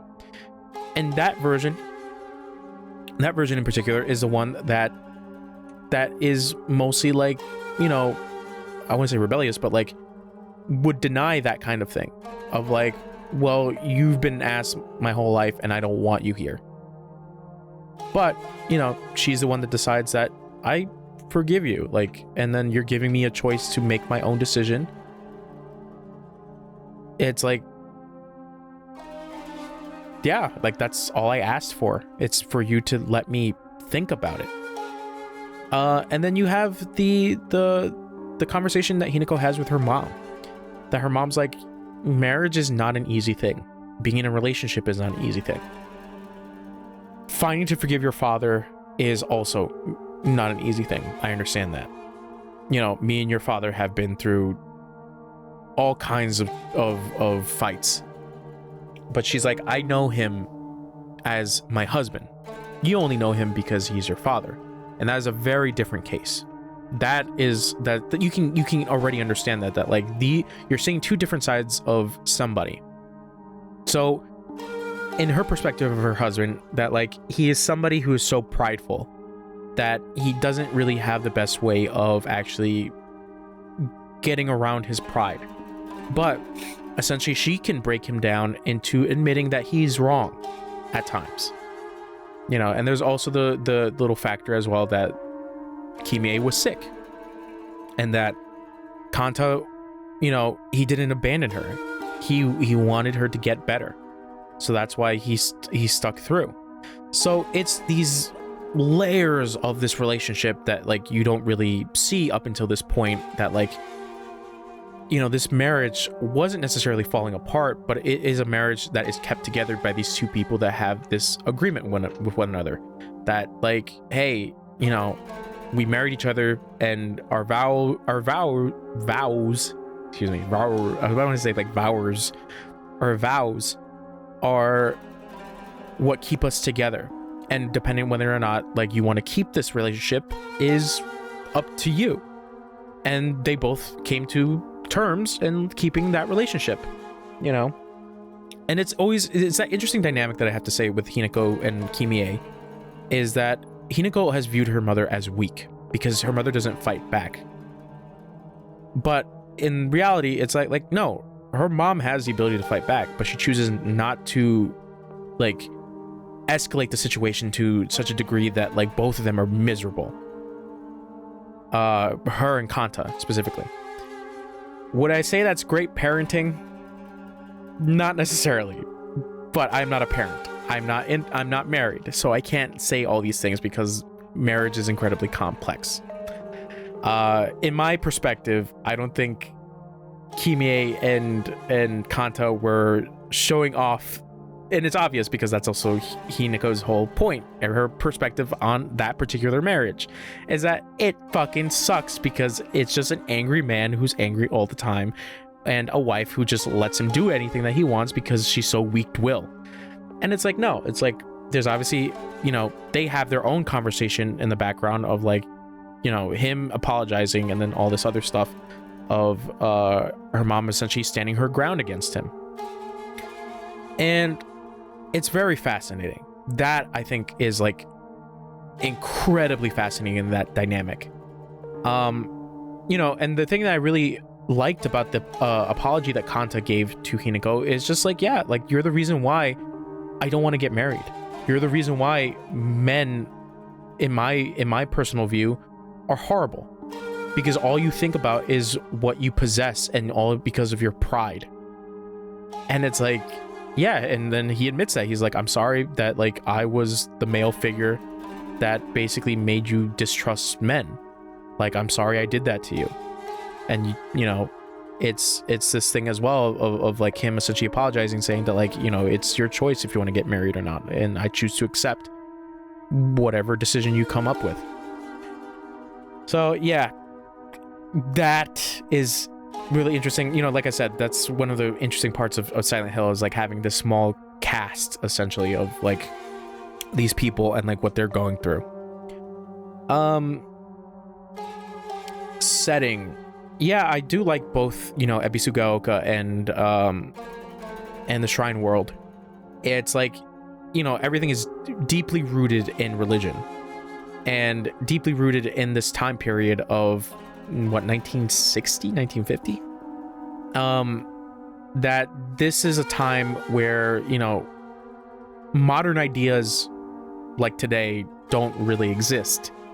You know, that women could just be their own selves. Like, no, like, women were housewives, they were caretakers of children, and basically, you know, were their husband's partner. And, you know, that's every tradition for the most part, that like man and woman have to come together in order to, you know, lengthen the bloodline, essentially. So yeah, it's like, you know, you see Ebisugaoka and you get those little hints of like people talking around, and it's just like, man, like, the fuck is happening in this town? And then you get the notes of like these people are just like so deeply like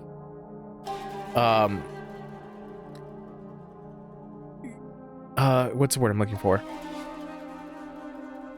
They're so deeply faithful to their specific religion, but then it's like that other thing where it's like, well, their religion has changed over time, and like some of them don't even remember at the fact they used to worship something else. And it's like, that's interesting. That's very interesting. And it's fascinating to, I keep using the word fascinating, but that's what Silent Hill is. Silent Hill is incredibly fascinating because it's throwing out these thoughts. I think it's more of a testament to Ryukishi 7, excuse me, that he took a Silent Hill location, but kind of did something really neat in the sense of like making it a very personal story for somebody. You know, not to say that Silent Hill 2 wasn't personal for James, but like that's the only one that feels like, you know, different from the other Silent Hills. Granted, I only watched Silent Hill 3, a playthrough of it, and I have not played Silent Hill 4, so I don't really know about those. So I only know of like 1 and 2 and some of 3. So yeah, Ebisugaoka in itself is a really cool town once you start to pick up a lot of the history and a lot of the lore and like what, like why this town is here, and like it's just the history of it all is really, really cool. And then the Shrine World is the thing that like I wanted to know more about, is like, why does all of this look like this? Obviously there's no explanation because this is supernatural. How do you explain the supernatural? But it's also one of those interesting things as well, that like this is a whole obstacle course for Hinako to go through to essentially get to marriage. And it's like, okay, yeah, because it's like a ritual essentially. Oh, the other person I forgot is Kotoyuki. Kotoyuki, part of the characters section. Kotoyuki is still an enigma to me, but you do get some revelations the more you start to play the game, and then obviously the whole thing with him being chosen, I guess essentially him being part of the Inari. It's like, oh yeah, like there's more to Kotoyuki, but then you have a little bit of his childhood that essentially he had to move. He was kind of forced to grow up essentially because of the fact of like him being the only heir left to his father's line. And essentially that was also the other thing of like him not given a choice. Is just like, you kind of have to do this now because his mother was, you know, overbearing. I guess that's a word that can kind of describe some of the letters you find. But yeah, Kotoyuki is still not the biggest enigma, but like there's still something more that I would have liked to see. Okay, so Shrine World, Ebisugaoka, really cool because just even artistically it's also really, really cool. Sound. The music in this game is fucking great. It's awesome. I really like it. Obviously it's a testament to Akira Yamaoka. I forget the other composer's name, the one who also worked with Akira Yamaoka, but like there is like those like feelings of just like unease, especially with the music, and like it's just like ooh, I don't know how I feel about this. And then he can make like incredibly tender music, like just like, man, it's kind of like tugging at my heartstrings. Music is great. The sound design is also fucking fantastic as well, because it's just like the enemy screeching and like the uneasiness of like just an empty world. Like it's all like really, really well done. A gameplay. So I know this is a thing that a lot of people have a lot of criticism about, is that the gameplay feels too tedious and like also repetitive, and also can be pretty hard, and that's why that update happened, because it's funny enough that the actress that played Hinako was having a hard time with it. So it's kind of neat to find out that like, yeah, they made it much easier mode, so she and other people like that can kind of get through it, which I find kind of funny. But like, to be fair, you know, doing another playthrough, it would get tedious over time, so it starts to make sense. I'm trying to think, like, I didn't mind the repetition for the most part. I think the only sections that kind of like slow everything down are the shrine sections, especially when you're getting like different keys. Yeah, particularly I think I want to say the middle point. Yeah, or like the one after that. I think it's the one after that. After the house, where you have to like go find the key and, you know, interact with the shrine foxes and then like go around. But you know, there are moments throughout the shrine world that like you can kind of skip through that if you've already played it over and over again. I don't know whether or not there might be like some kind of like, I mean, you could probably like figure out which door to go through once you get to like that the fox statue puzzle. But it's interesting to see that like the puzzles do change depending on which ending that you want to get. The last one, particularly the fox mural.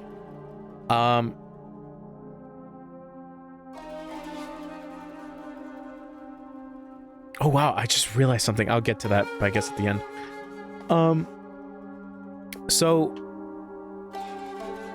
yeah, for the most part, the puzzles, I was having a hard time because I'm not that smart. But they were pretty all right for the most part. But you know, playing a little bit of Lost in the Fog with those puzzles, I was like, how the fuck is anybody supposed to figure that out? Holy shit. Yeah, those puzzles in particular are just like, what the actual fuck, man? Like, what do you mean you want us to figure it out like that? I'm very curious to see like the other puzzles in Lost in the Fog, but fuck me, I'm going to look at a guide, because at this point I just didn't care. I just like, I want to get through the story, because I really like the story. Combat is interesting because of the thing that like you are essentially doing a Dark Souls thing. You are given stamina, sanity is also another bar to worry about, and then your health, of course. And then even with weapon durability, I find it pretty interesting, like an interesting choice to go for it. But I guess it's supposed to add to the tension of like this game of like, you are essentially a helpless like high school girl. But then, you know, the more you start to play the game, the more Hinako starts to get better, the more Amori you start to get and like equip. Like Hinako is getting stronger and stronger after a couple of runs, and it's just like, that's really neat to see that like there is growth to Hinako's strength of like getting through this. Even like the fox form, I think was incredibly fun, of just like, well, yeah, Hinako is like pretty powered up, but like she's still vulnerable. And then once you go like full big arm shit, I was just like, okay, that's really cool. I dig that. I dig that a lot. Enemies can be pretty tricky, you know, because of the fact that like sometimes the frames that they activate on are just like incredibly quick, you know, once you get grabbed. But they are fun to really like to see the variety of them, because you know, you fight the doll like ones. I'm so curious as to like the names of like each of these enemies, but like you fight like the doll ones, and it's just like, yeah, these things are like really like all over the place, of like their swings are so erratic, and like sometimes they just like grab at you and stab you, you know, and it's just like, damn, like how you kind of get used to their nonsense like later on. The other thing I appreciate is like the counter system, you know, that you have to look at them, you know, keep your eye on them, and like if you see that little shake, the little like, you know, yeah, that little shake, then it's like, okay, that's my counter. So, you know, back on the topic of like these enemy designs and like how you get enemy fights, it's just like, this is really neat to look at because like they're all weird and fucked up and like really grotesque. And it's also the other thing of like, why this particular design? I would really like to know like the thought process of like all these designs. As for the boss fights, I think they're really well done. I really do think the Sakuko fight is like, I think the best one.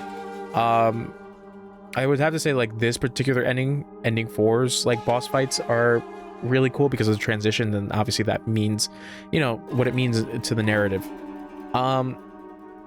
Yeah, I do like the Sakuko fight, but it's just like it's like, man, like this is fucking crazy. Rinko's fight is also pretty interesting because like you have these like other her own dolls like coming at you, and like they get inflamed and then they start running at you, and then her whole thing of like looking like a priestess, and it's like that's really interesting for that design. And then you get like the last couple bosses, you know, you get Mom and Dad. I think that's also pretty fun, of that being the Orenstein and Smo kind of fight. And then, you know, the other fights towards the end, so you get like the fox, you get the Ashura, and then you get the Shiramuku, which is like the bride. And I'm like, oh, that's actually really, really cool. I think the Shiramuku is like really, really like crazy to look at, because it's just like this faceless, oh god, this faceless thing, but obviously in the context of the story, it's like essentially Hinako has no identity. Like her identity is just bride, and that's it. Counter durability, weapon durability, like I said, added to a bit more of the feeling that like, oh shit, like I need to find something quickly or run away. That's like another option. It's just like run away from this whole predicament. Yeah, it's cool the fact that like later on in the shrine that you start to get like more fox abilities of like essentially breaking through walls and seeing the secrets behind them, you know, using the fox arm, or like, well, even then like the symbol on your back is essentially, it allows you to get through doors. I'm trying to think anything in gameplay. Dodges are cool, you know, I always appreciate a good dodge. Omamori equipping, yeah, I mean, for the most part, I liked everything of the gameplay itself. Like I said, some people could find it really difficult, but I think it, like I said, it is a game that requires you to play more and more, so you do get better and better, and you get more stuff to help you in later playthroughs, which I do really appreciate. Trying to think anything else. Gameplay, I guess just like my final thoughts and like what I feel towards this game. It's an incredibly complex game. It's an incredibly complex narrative. Because there are certain things that don't really get spelled out unless you really dig into it or like find some connections. I would have, like I said, I would have to look at lore videos and stuff like that. But I think for this particular ending, I do really appreciate the fact that this is essentially Hinako healing. It is her essentially coming to terms with even herself and her family, and that this is just somebody else forcing their will onto her. Like I said, like that whole thing with her mom and her dad coming to terms with her about like, you know, marriage is an incredibly complex thing, but you know, you have to decide whether or not you want to live the way that you want to do, or live the way that, you know, you think you're happy with. And that's the thing, is that happiness is a subjective thing. Happiness is a thing that it's hard to describe to other people, that like, how can you be so happy about this? Like, you know, I couldn't do it. And it's like, well, I mean, I can't explain it, but I know for a fact I'm not miserable. So I really do like this this particular ending of just like, man, like there's a lot to really like think about. And then even like the supernatural aspect of like, yeah, these two gods essentially playing a game, or like, yeah, let's just use this girl as like our pawn and see essentially which one of us wins. That's what it was. It's just like which Hinako wins for which god.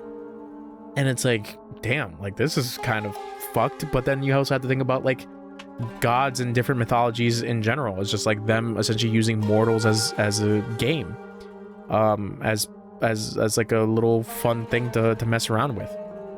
Even the talk about like gods marrying humans is just like, why? And it's like, oh, but they realize that humans have the ability to essentially forget their gods, and like the humans are the ones that give their gods power. As to Hinako being super special, that's the thing I probably have to look at like the notes, because they probably mention a couple things about like why Hinako, or particularly her family, are incredibly special. But yeah, it's just that little factor as well of just Hinako talking to her family and being like, I want to live my life. And you have another half of Hinako of just like considering, yeah, maybe I do want to get married. You know, and that's the two different halves that I feel like, you know, I'm glad to see, is that like there's a part of her that is considering this marriage, and there's a part of her that's like not. And you know, this whole course of the game and like what is expected of Hinako, of just like, you got to make a decision, you got to kill one of the other half. This is a story of like your yin and your yang.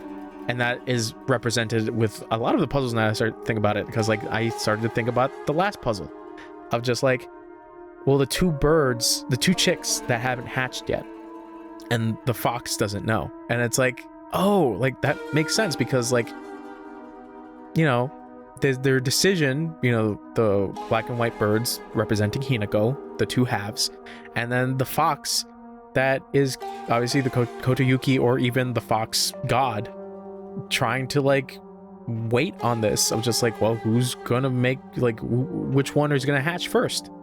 Yeah, I find that little bit of just like, oh, that's really neat, that's really cool.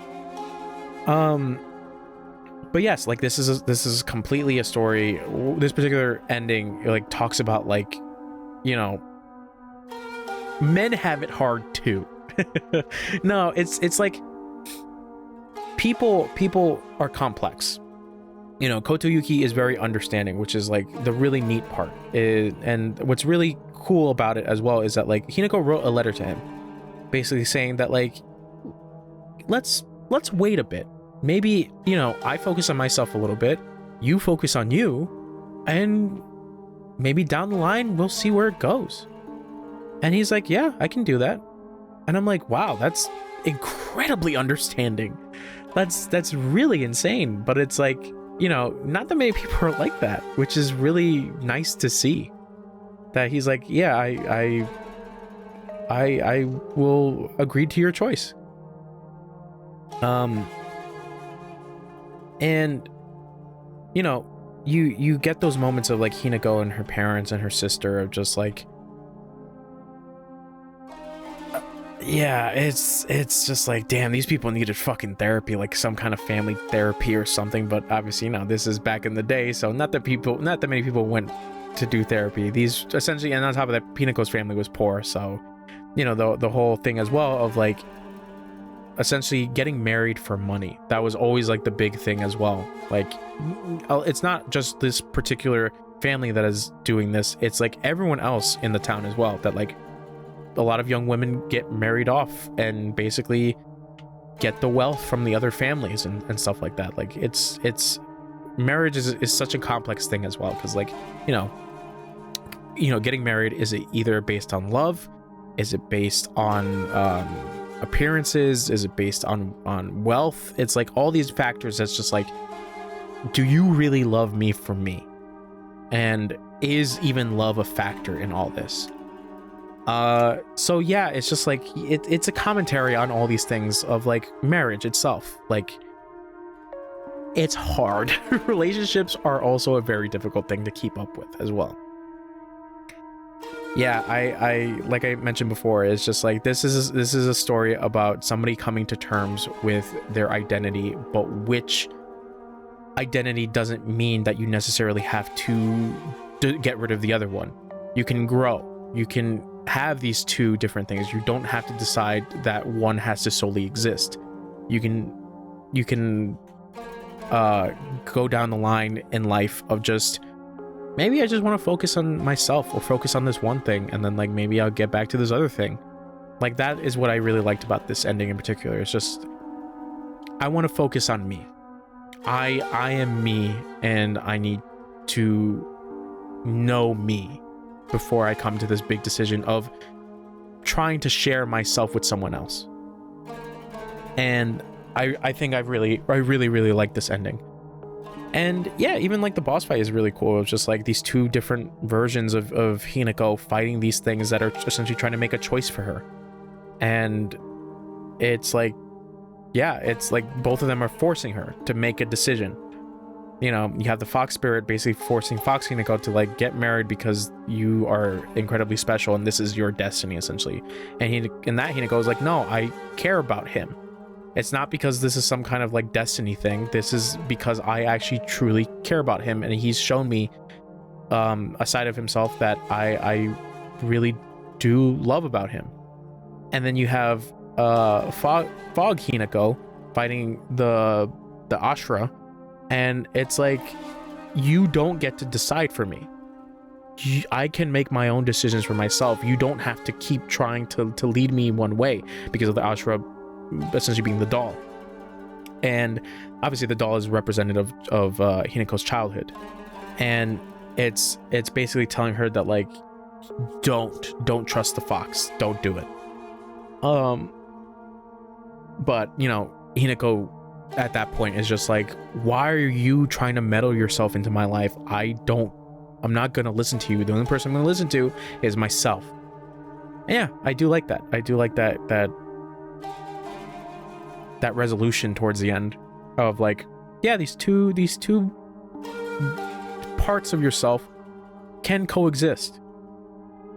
You don't have to essentially snuff one out. Yeah, it's a great game on its narrative. Its narrative, I think, is fucking phenomenal.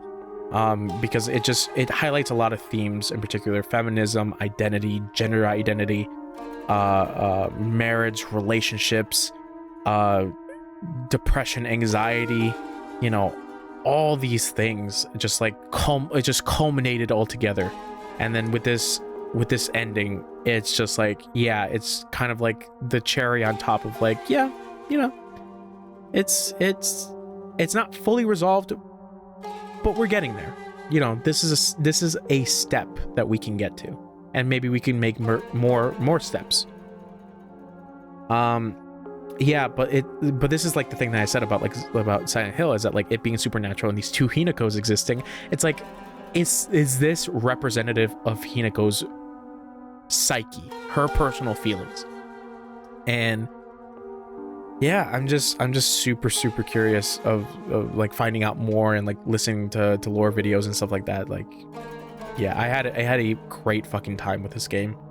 I will be playing it more, and it's tough because like I would have to rate this like an 8.8. No, excuse me, a 9.8. Kind of closing to 10, because there's a lot of stuff that I would think that, you know, I would probably change my opinion about it like if I start watching more lore videos and like understanding it fully, to get other people's like theories and ideas behind everything, or like even having some explanation as to certain things. But man, like I really liked my time. I really enjoyed myself with this game, because like I wanted to keep playing this again and again and again. You know, the thing even with the repetition is just like, I didn't mind it. The puzzles, I have to say, are my weakness because I'm an idiot. But yeah, there's so much that I'm trying to think of, in particularly with Hinako's story. It's just like, it's so well crafted, and I'm glad that I got to see this game and somewhat understand it, but mostly like get the themes from it. And yeah, I really enjoyed it. I think that's it for my final thoughts. I can't really think of anything else at this moment, but go play it. Go play Silent Hill. If you watch me like play all of it, then you fucked up. Yeah, fucking phenomenal, fucking great. All right. With that said, oh shit. Okay. With that said, thanks for hanging out. Thanks for hanging out with me. I'll be back later with something else. Bye-bye.